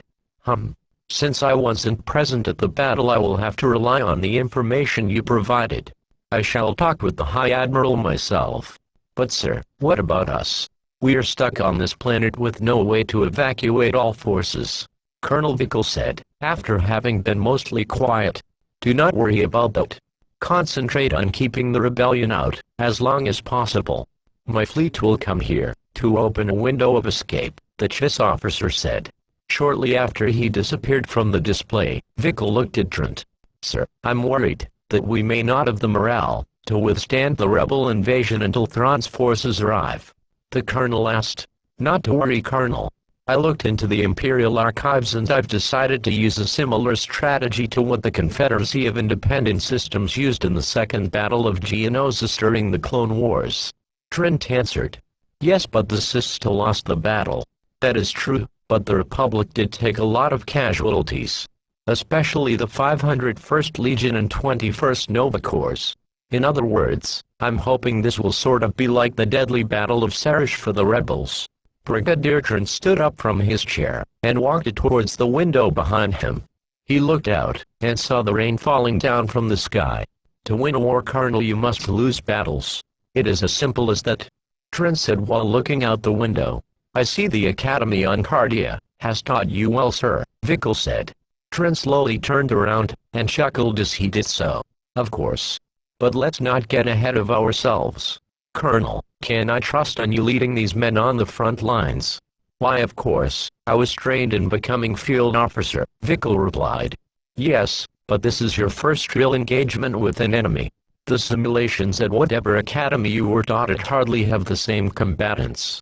"But that's because it's a simulation. They're holograms."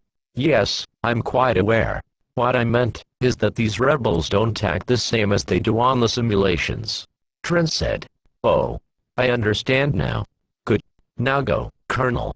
I trust you to hold the line against this scum." Trent finished. The GR-75 medium transports were dropping out of hyperspace one by one. All of the transports were assembled above the resurgence. Each transport carried about 75 rebel soldiers and their needed equipment. Inside of one of the transport ships was a rookie to the rebellion who had just joined up. He was wearing his woodland camouflage in preparation.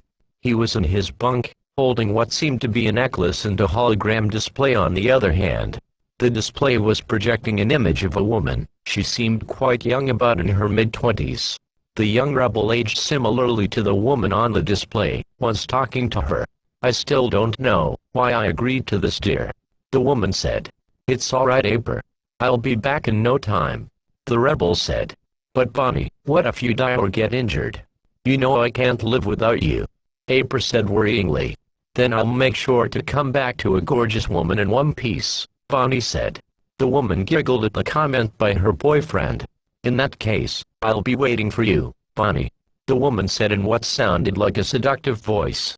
Bonnie turned off the hologram display, having finished talking with his girlfriend. Just as he did so, two other rebels entered the room. One of them was holding an A280 carbine with the magazine to the carbine in the other hand. Bonnie identified the rebel holding the carbine as Yarl and the other one Krish. "How's it going, Bonnie?" Yarl asked with his comedic voice. "Oh, nothing special," Bonnie replied. "You do know that this is your first battle with the rebellion, hey?" Krish said. "I'm quite aware of that," Bonnie said. "Don't worry, Bonnie. You've got two veterans in your squad, me and Krish," Yarl said. "I don't know if a lost battle counts as you two becoming veterans," Bonnie said. "I don't know and I don't care," Yarl said loudly.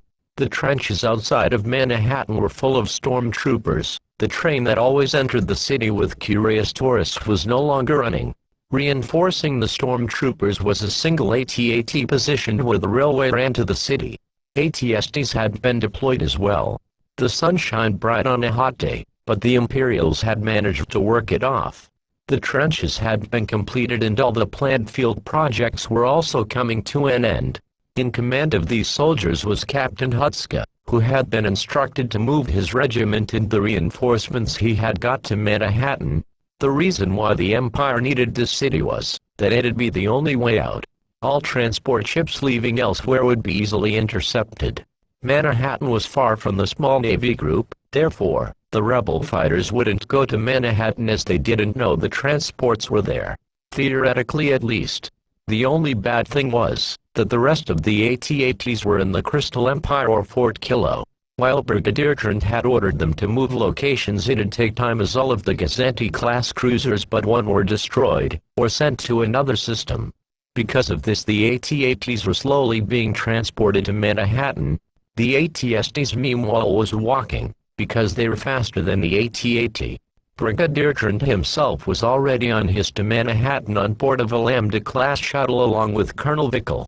"I'm putting you in charge. Hutska will be your second man in case you need him," Trent said. "Good to know. I'll try to hold back the rebellion, as long as I can," Vickel replied. "To be honest, why did the Empire even occupy such a useless junk world?" Vickel asked.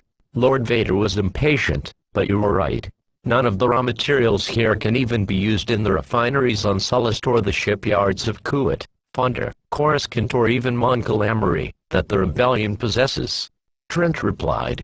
A silence quickly followed after Trent finished, one that wouldn't last for long. "We'll be landing now, please remain seated," the pilot in the cockpit shouted. The Lambda rotated 360 degrees, and landed smoothly on the outskirts of the city. The white pressurized air left the ship as the door opened slowly. Captain Hutska and a stormtrooper commander stood about 3 meters away from the shuttle standing in attention. Brigadier Trent exited the shuttle first, followed by Colonel Vickel. "Sir," Hutska said. "At ease, Captain," said Trent. "As you know, we'll be leaving this world by the end of the day. All I'm asking for is for a successful defense, while we wait for Grand Admiral Thrawn to open a window of escape." "I'm aware, sir," Hutska said. "In that case, I'll leave you with Colonel Vickel, who will take over now. You'll be second in command for the defense." "Yes, sir.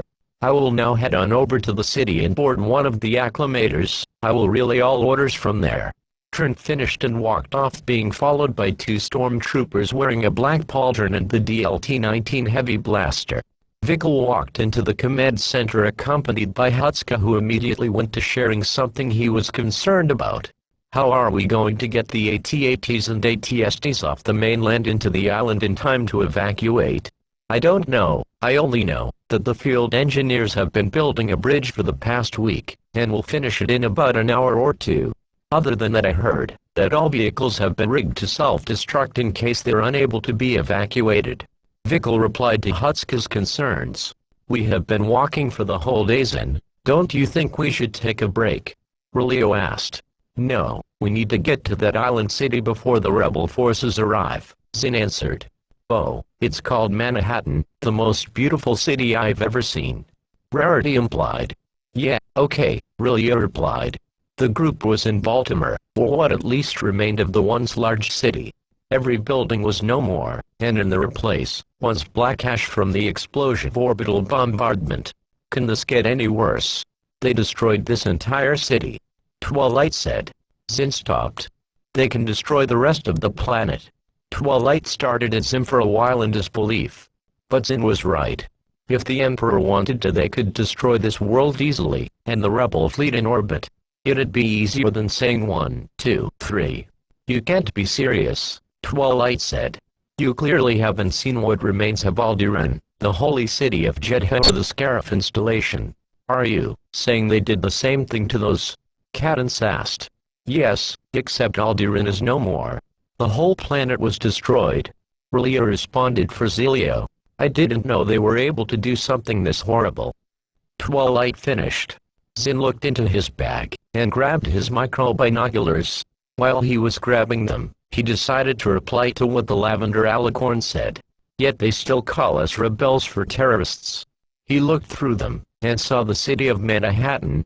Zin looked at the distance reader, and counted about 150 miles to walk. While the young rebel wasn't the smartest in the galaxy, he was smart enough to know that he won't make it to the city. There's no way we'll reach the city. I'm gonna call a pickup. Zin holstered the micro-binoculars. He activated his comlink and said, Troopers into Admirable 2, do you copy? The response was unclear at first, but then it improved, and could be heard clearly. We copy. Could you send down a transport? Could really use a pickup, Zin asked.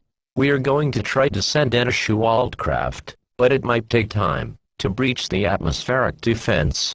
The response read, Understandable. Oh, and by the way, we're in Sector T-19. Zin finished. 2 hours later, the rebel fleet had entered the atmosphere, and was engaged in combat with the small Imperial Navy group.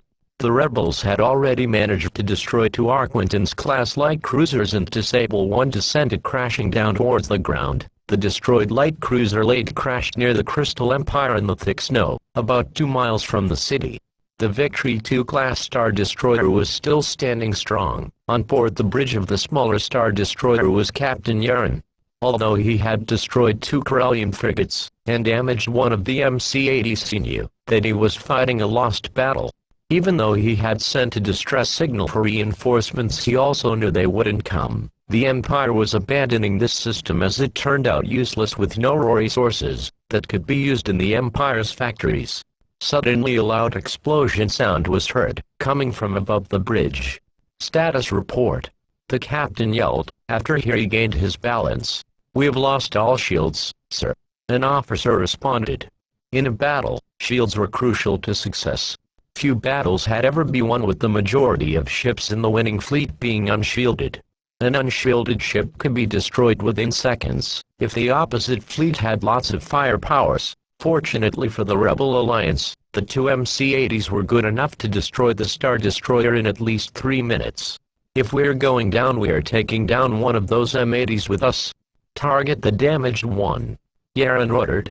The guns of the Victory II-class Star Destroyer turned towards the damaged MC-80 and began firing. Barrages of lasers hit the cruiser and small explosions came out of the result. The heavy quad-turbo lasers turrets slowly finished their rotation, and once in position, began firing their lethal and deadly barrage. While the normal Victory II wouldn't be equipped with heavy quad-turbo lasers, this one, the Doombringer, was. Yaren was a friend of the Emperor, and as a sign of their friendship, the Emperor decided to award the captain with an upgraded Star Destroyer. The only setback was that the engines and the hyperdrive were slower due to the added weight. The remaining TIE bombers in the fleet began their bombing runs on the engines. If they were able to destroy them, then the cruiser would go crashing down onto the planet. Elsewhere, the Alliance's Shualt craft was approaching the position of Zin and the group. The group were about 7 miles from Baltimore, and were able to witness the small battle happening above them. The Alliance's Shualt craft was actually an LA-8.T1, also known as Low Altitude. A Shualt transport was a common ship in the Galactic Republic, before Order 66. After that, it was replaced by the Lambda-class shuttle and the Sentinel-class landing craft. The AAC landed right next to the group and the blast doors located on the side opened. Relio entered first, followed by the two Pegasi. Zin stayed on the ground for a while to help the mentor. Once everyone was in, Zin entered. The AAC took off. The ship entered the battle taking place above the small village, where Fort Kilo was not far. The AAC entered the hangar of the undamaged MC-80. The other MC-80, which was damaged, began to retreat. The rebel cruiser began going forward, and at the same time upwards. Its destination was obviously the orbit. But then, the TIE bombers managed to disable the engines. The MC-80 stopped moving, and slowly began to stall. The cruiser was now falling towards the ground at a fast speed. The cruiser crashed into the ground.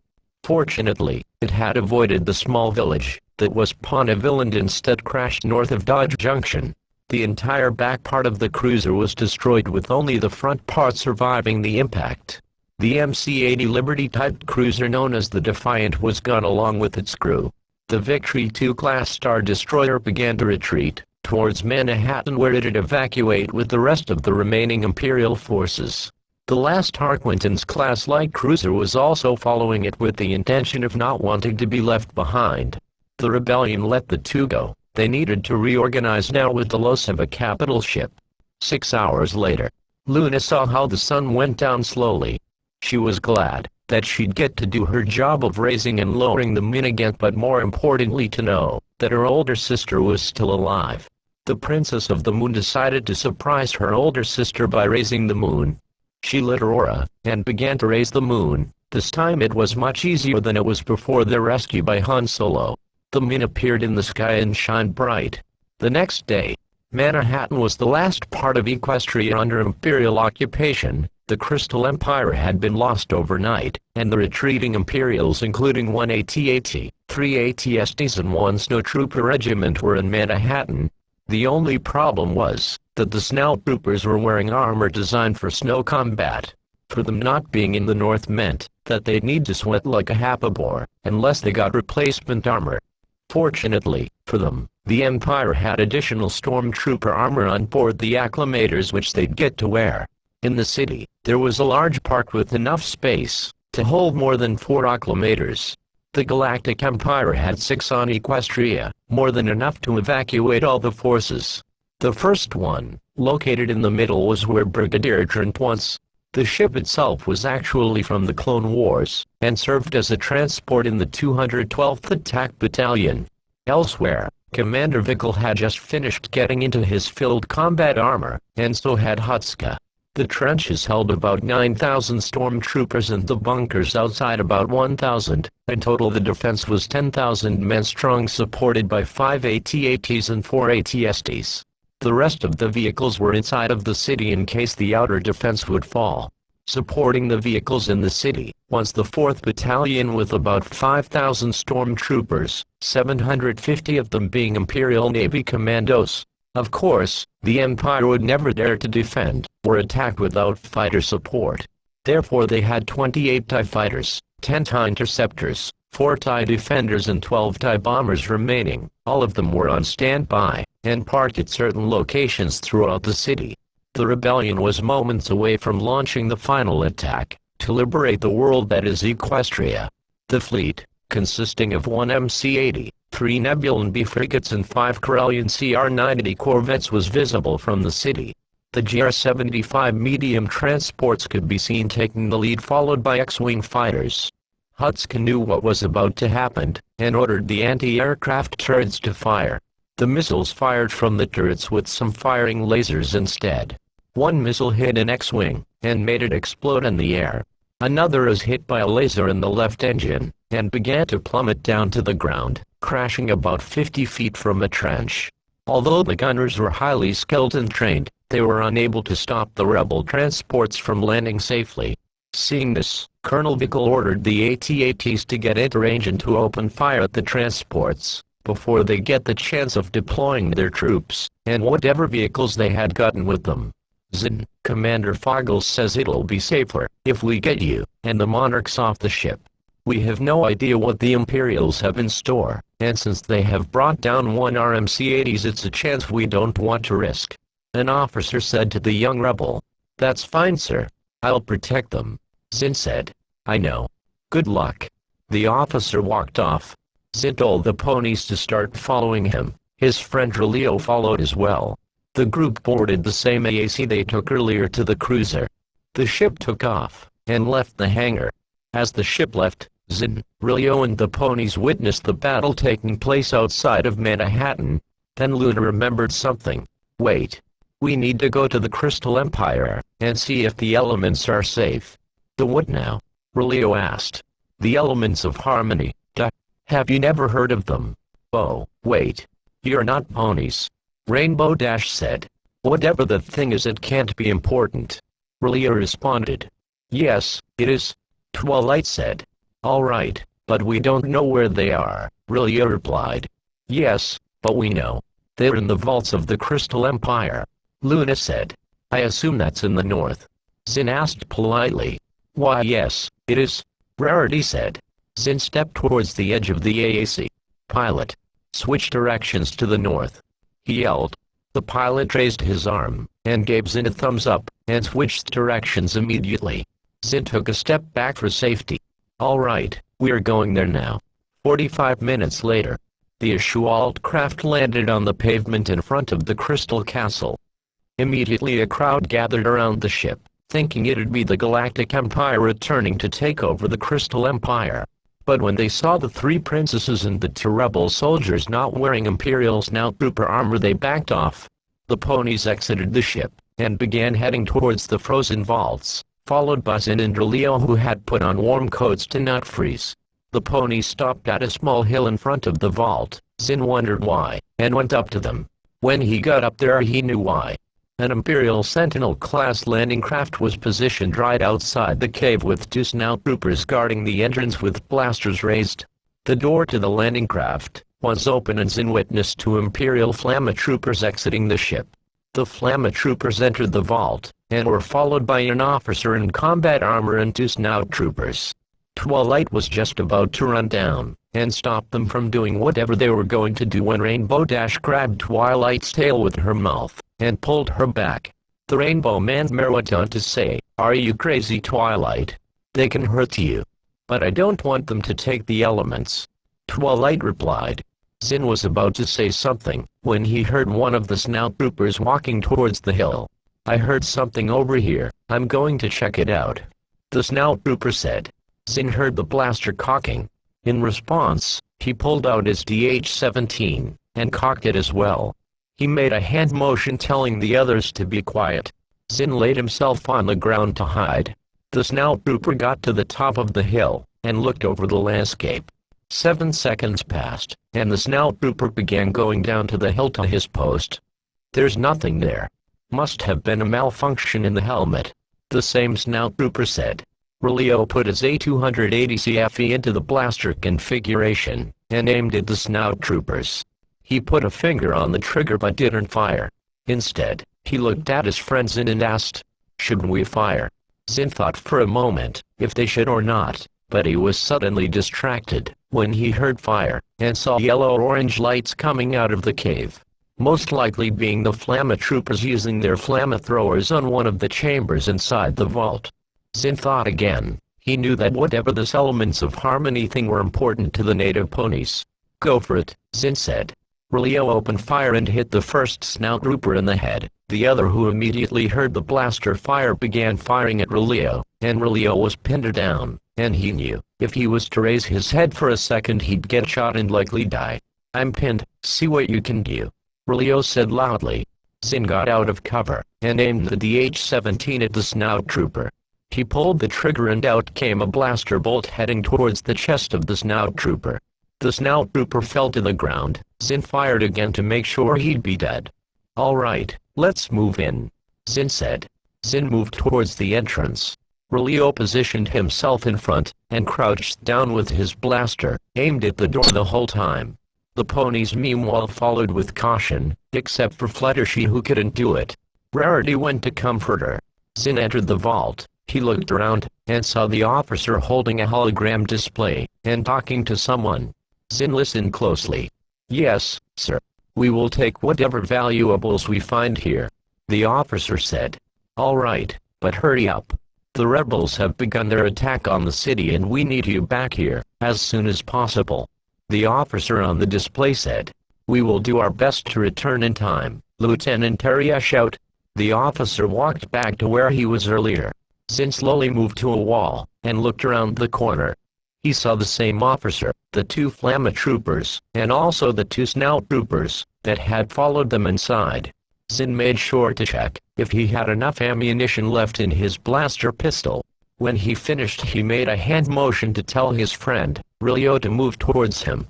Once Rilio was there, Zin got out of cover, and fired his blaster. He hit one of the Flamma troopers in the head. Zin went back into cover and let Rilio fire. Rilio fired his blaster, but failed to hit any of the Imperials. Instead, he got hit in the left arm. "Gat!" he yelled in pain. Zin pulled his friend to cover, and got out of over and to fire. He this time hit the officer in the chest, but the armor he was wearing was not enough for the blaster pistol of Zin's to penetrate and kill him.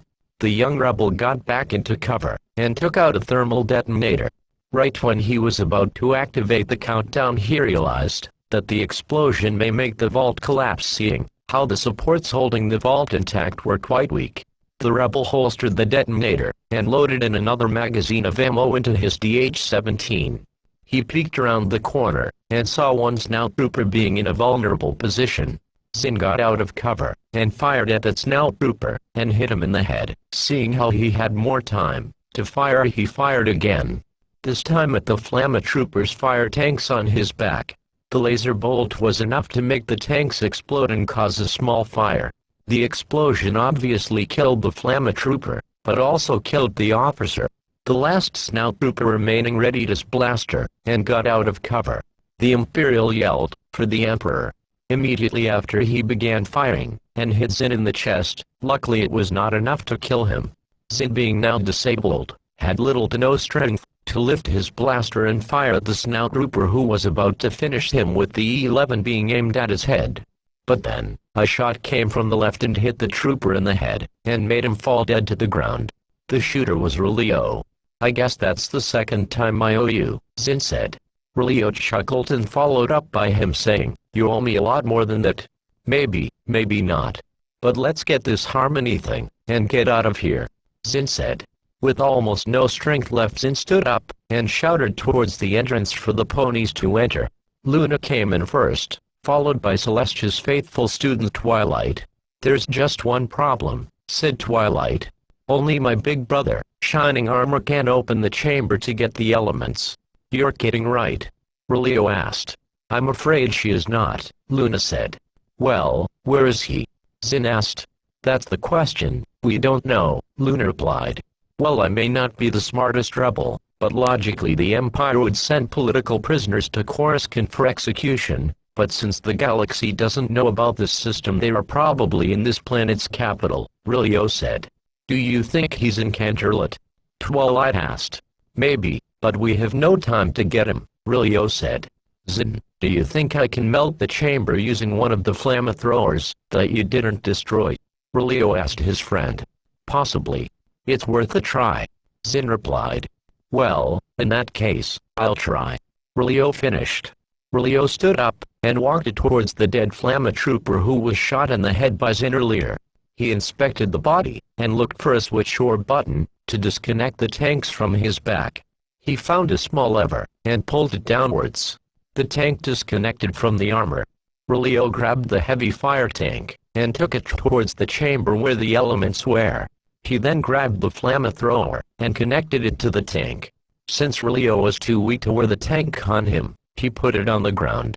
Rilio aimed the flamethrower at the chamber, where he saw a hole, assuming it was a keyhole. He pulled and held the trigger of the flamethrower, and fire came out of the barrel. The fire did nothing to the ice. "It's not working," Rilio said in a disappointed voice. "Well, I do have some thermal detonators, though I'm afraid it will bring this cave down on us," Zin said. Rilio turned around, and looked at the thermal detonators his friend held. "It's a risk that I'm willing to take." "All right, catch," Zin said. Zin threw the first detonator. Rilio caught it easily. The second one as well, and same with the third one. He looked at the detonators, and got an idea. He put the fire tank up against the chamber. On top of them, He put the 3 detonators, and rigged all 3 of them to blow up in 30 seconds. Relio began running towards Zin, and pulled him out of the cave. Luna and Twilight were already out of the vault. A loud explosive sound was heard coming from inside, followed by fire spreading a little. After about 20 seconds it was safe to go back in. To his surprise, Relio saw that the detonators had done the trick. The chamber was open, and he saw the book, where the alleged elements of harmony were kept. He went towards it, and grabbed the brown book. He slowly left the cave, and held the book of the elements in his hands. He showed it to the ponies who cheered in joy. Once they finished, Relio gave it to Twilight Sparkle. Elsewhere, the Rebel Alliance was making progress in the battle, having taken over the first 3 trenches. While the Alliance fighters were dogfighting with the Imperial ones above the ground, the Rebel soldiers pushed on. One AT-AT had been brought down to the ground, and had blown up on impact with the ground. The stormtroopers began to show signs of losing, but just when Rebel squad was going to attack the 4th trench, an AT-ST fired its grenade barrage at them, and the squad went flying. The battle on the mainland was almost over, but unbeknownst to the Rebel Alliance, Grand Admiral Thrawn was soon at Equestria. 20 minutes later, the Imperial fleet of 6 Imperial II-class Star Destroyers and numerous of other support vessels left hyperspace, and appeared in orbit of Equestria.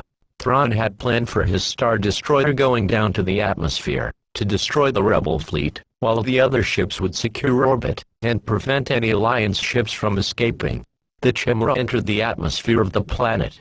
It approached the MC-80 from behind. Clearly, it had an advantage, one that Thrawn wasn't planning on ignoring. The Star Destroyer's turbo lasers and ion cannons began to fire at the unshielded rear part of the MC-80. The engines were quickly destroyed, and the Rebel cruiser began to descend to the surface. The MC-80 crashed by the edge of the ocean with the front of the ship submerged. Thrawn targeted the other ships in the fleet, and swiftly brought them down. The rebellion was now without naval support. But that wasn't going to stop them from winning. The rebels had already taken the mainland. What remained now was the city. Unfortunately, 3 of the AT-ATs had been destroyed, and only 2 managed to make it to the city. Only one AT-ST was fortunate enough to make it back. Once all stormtroopers had made over to Manhattan, the field engineers blew up the custom-made bridge. The only way for the rebels to enter the city now was to use the railroad. But they didn't know if the Empire had also rigged it to explode. Commander Foggles ordered his forces to move in using the railroad. Fortunately, the rebels did not have any vehicles apart from airspeeders with them, which meant they didn't need to worry about needing to get them to the city. The first rebels entered the city, and left the train station. They were greeted immediately by Imperial forces, about 50 stormtroopers and 1 AT-ST. The rebel troopers quickly ran to cover, and some inside the station. One of the rebels took his rocket launcher, and fired at the AT-ST's port side. The walker was brought down with a small fire appearing on the side, where it was hit. With the AT-ST down, the rebels gained additional ground, and began to fire at the Imperials. Some began retreating to the buildings for extra cover. After a few minutes, the Imperials stationed at the train station retreated into the city. Some locals came out of the buildings to greet their saviors, aka the rebels.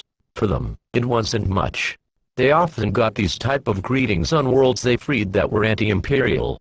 On other worlds that were pro-imperial, they were always attacked, and the rebellion often let the Empire have the world back. If that was the case, the rebels moved on after reinforcements came. 12 hours later, on board the Coruscant Sky, Brigadier Trent was on board the Coruscant Sky. The acclamator he, Commander Vickle and Captain Hutska would take. They were only waiting for 1 AT-AT, and 1 stormtrooper platoon to board, and then they'd be long gone from Equestria. All the other acclamators had already left, being fully filled. In the city, the rebel forces were approaching the park, and the last Imperial forces were mere minutes from the Coruscant Sky, but so were the rebels. We should just leave them. The Empire cannot afford to lose naval ships for such stupid reasons. Hutska said. Patience, they will be here soon, Vickle responded. Patience. Patience was, unfortunately, going to cost the evacuation of the Coruscant Sky. Unbeknownst to them, a small rebel strike force had boarded the Acclamator. They were approaching the bridge. The rebellion had liberated all parts of the city apart from the park. They weren't attacking, because the strike force was on board. But they were going to once they secured the bridge. If they succeeded doing so. In command of these rebels was Major Unio, who was a human male from the world of Tatooine. The strike force entered an elevator that leads to the bridge. The elevator moved fast and 20 seconds later they were on the bridge. The door opened slowly. The stormtroopers guarding the elevator paid no attention as they thought it was an officer or navigator entering. They were wrong as they were quietly killed. Unio moved in holding his A280C with two hands. He instructed Krish to approach. However, the veteran rebel made a mistake, and was caught by an Imperial. Krish quickly shot him, but in doing so made every Imperial turn their attention to the previously undetected rebels. Bonnie shot one of the Imperial officers on the bridge in the chest. Captain Hutska was dead. Unio threw a thermal detonator at the left side of the bridge, and killed two stormtroopers in doing so. Before more shots could be fired, Brigadier Trent approached the rebels and said, "We surrender." The remaining Imperial stormtroopers, and one stormtrooper commander dropped their blasters, and put their hands up, followed by the navigational crew and Colonel Vickle. The rebels began to gather the captured Imperials to the front of the bridge, where the moon reflected the light from the sun onto the ship, and made it visible inside, even if the lights were turned on. Unio aimed his blaster at Trent. "What's your name, Brigadier?" he asked. "Trent." Unio lowered his blaster, and took a few steps back. He looked at the navigational officers and said, "Take the navigational officers outside the ship." Two rebels did so, and instructed them to move. "Your rebellion will never win," Vickle said. "Is that so?" Unio asked. "Yes, the Empire will bombard this world, and kill us all. Because that is the Emperor's wish, and he shall bring peace and justice to the whole galaxy," Vickle said patriotically. "Your arrogance is the reason for why the Empire will fall," Yarul said. While the rebels thought they'd have won, they couldn't be more wrong. Yes, they may have liberated everything in Equestria, but on board the bridge of the Acclamator were two security droids, but they weren't the clumsy B-1 battle droids or weak. They were Imperial sentry droids. One keyword from Trent would be enough to activate them, but the wise Brigadier decided to wait for the perfect opportunity. "With due respect, sir, can we execute this commander?" Yarul asked. "Do it," Unio ordered.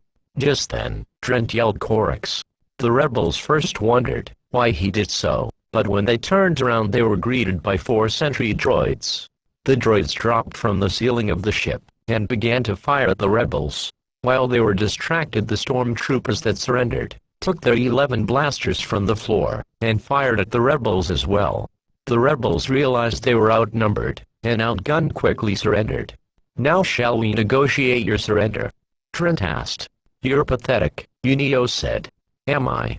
Do you think this rebel right here has another opinion?"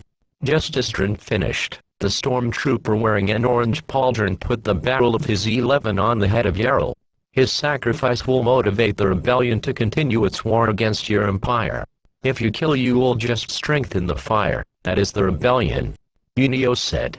Trent ordered the stormtrooper to fire, and so he did. Yarul was now dead and his body laid on the cold floor of the Acclamator's bridge. The rebels were now down to 4. Bonnie, Krish, Durek, and Unio. Trent ordered for the killing of Durek. The same stormtrooper commander who killed Yarul obliged happily and did so. Durek was dead. The last Imperials that Trent was waiting on originally was now on board. Trent ordered for the taking off of the Coruscant sky. The loud engines of the Clone Wars era ship were heard everywhere on board. The Coruscant sky was now leaving the city. The last Imperials were gone. Behind the Acclamator was the Chimera that had waited for it to depart. The Imperial fleet was in orbit, and Thrawn ordered all forces to withdraw from the sector.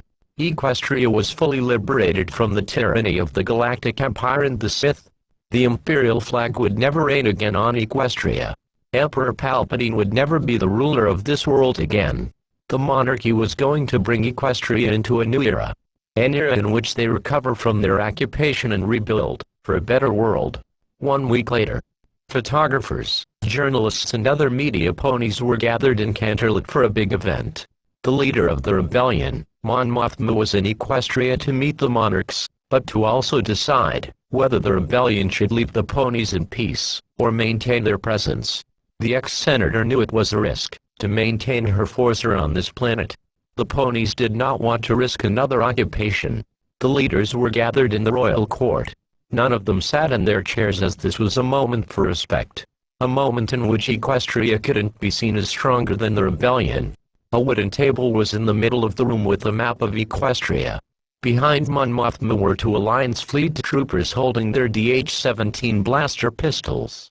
Behind the Equestrian monarchs were the EUP guards. We'd like to live in peace, without the influence of the Empire or your rebellion. Celeste asked. Your request is my command. The rebellion does not wish to force systems into our campaign. We will leave first thing tomorrow. Mon Mothma replied. Mon Mothma put pen to paper, and with a single signature, the rebellion's influence was gone on this system. The rebellion was to leave. Equestria would be at peace again. There would be much to rebuild, but if it means for a safe Equestria, it'll be worth it. The end. Aftermath. 30 years would pass since the treaty signed by Celestia and Mon Mothma took place. The galaxy was a new place, but the ponies had no idea. Their last request was to be left in peace and alone, not wanting to be a part of the war. The rebellion which they once knew was now the New Republic. Emperor Palpatine and Darth Vader had been killed in the Battle of Endor. Then the final nail in the coffin happened for the Empire when the Battle of Jakku happened, in which multiple star destroyers and even one superstar destroyer were destroyed. After that, the Empire fully collapsed. It broke up like a piece of glass falling to the floor. What once used to be a great thing was now destroyed and laid in pieces. Different Imperial factions appeared on the map. There were the Imperial Remnant and the Greater Maldroid, for example. The Imperial Civil War had begun and lasted a few years. After that, peace came. A peace that would last until the First Order came out of the unknown regions, where they had built up, to avenge the once great galactic empire. But no one in Equestria knew about it. What danger the First Order possessed. The Imperial archives contained everything about the galaxy, and those archives happened to be in the hands of the First Order. It was a question about whether the First Order knew about Equestria or not. The debris from the Battle of Equestria remained in the world. They were to become a memory and landmarks of a dark period in Equestria's history. Baltimore, which had been destroyed during the occupation, was now rebuilt and looked just like it used to. But the survivors of the orbital bombardment would beg to differ. They'd have been damaged mentally by the Empire's deadly tactics, and some of them suffered a lot. Especially the ones who lost loved ones. As for technology, all of it had been banned by Canterlot. They thought that this new technology would ruin Equestria's fragile peace. But that wouldn't stop the black market to sell the equipment they found. From stormtrooper helmet to a fully armed E-11 blazer. While all these items were quite rare and cost a lot, it didn't matter to Canterlot. The EUP had gotten an increased budget to also work as a secret police agency. The First Order was expanding in the western reaches and the unknown regions. Their presence was already known in the galaxy, but they didn't know how big it was. The First Order was building new classes of Star Destroyers, ones that were much bigger than the Imperial II class. Unfortunately, for the ponies of Equestria, they were about to relive what happened 31 years ago. The First Order had found every little detail in the Imperial archives, and Equestria happened to be in those archives. Kylo Ren was on board a First Order Star Destroyer, a Resurgent Class 1. The fleet was small yet powerful. It contained one other Star Destroyer of the same class and then a Dreadnought, a Mandator 4 Class 1. Armed with deadly underbelly cannons able to decimate a city within seconds. For most, the side of the First Order was enough to retreat, but the ponies of Equestria, just like when the Death Squadron arrived, had no choice. The fleet was clearly visible in the sky on the planet. Most ponies thought it was the rebellion coming to visit. But they were wrong. Princess Twilight, now much older, taller, and mature, saw the fleet and alarm bells began to ring inside of her. She had been through this before, but this could be more dangerous and deadlier. The First Order Dreadnought was only a prototype. Fortunately, otherwise, the ponies would have been dead by now. While the orbital guns could still fire, they could not go to maximum power, and therefore were rendered useless until the ship was finished. Kylo Ren ordered for troop transports to head on down to the capital of Equestria, Canterlot, to secure the capital, and bring the world into submission. Though the dark side user didn't know that being the planet's raw materials being useless in the factories and the ponies being unable to produce what the First Order needs. But he wasn't having any of it, even though one of his officers tried to convince him it was a bad idea. But it didn't work, and the officer paid with his life. The transports entered the atmosphere, being now visible to everybody. They knew it wasn't the rebellion now. But it wasn't the Empire either. The transports landed on the main street, except for two landing in front of the royal castle. Out came all the stormtroopers, most of them carrying F-11D blaster rifles and some the FWMB-10 heavy repeating blaster. The unarmed ponies quickly surrendered, and were gathered up into large groups. Some dared to attack, but their efforts were quickly stopped with a single shot. A platoon of stormtroopers moved up to the train station to prevent escape, while a squad made their way to the air balloon station. The whole capital city was seized.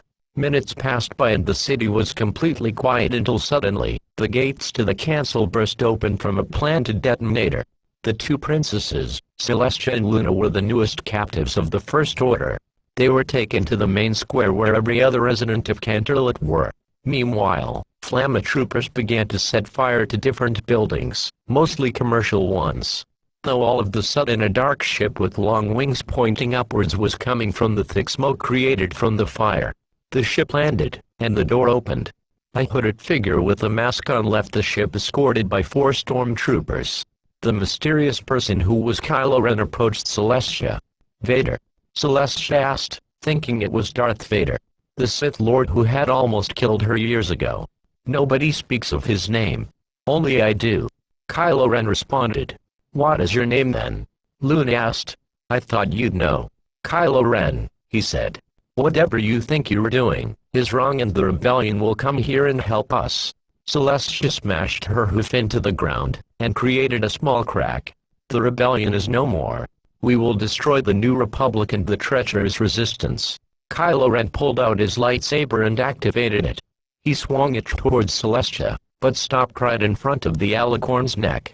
"Take them away, put them into custody," Kylo Ren demanded. 3 stormtroopers approached the 2 royals. 2 grabbed them, and took them towards one of the transports, while the 3rd made sure they wouldn't try anything. Then a stormtrooper wearing a red pauldron approached Kylo Ren. "Sir, what should we do with the residents?" the stormtrooper commander asked. Kylo Ren looked at them.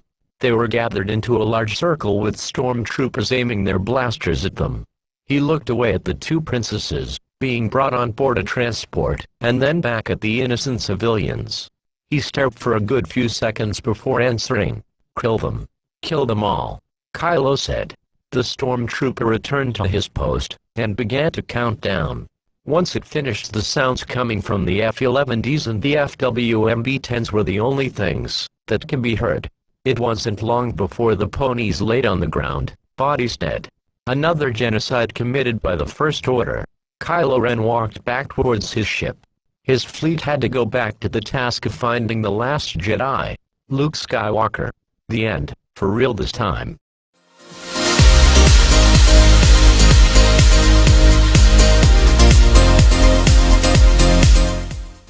That's all, Zipsters! Like and subscribe.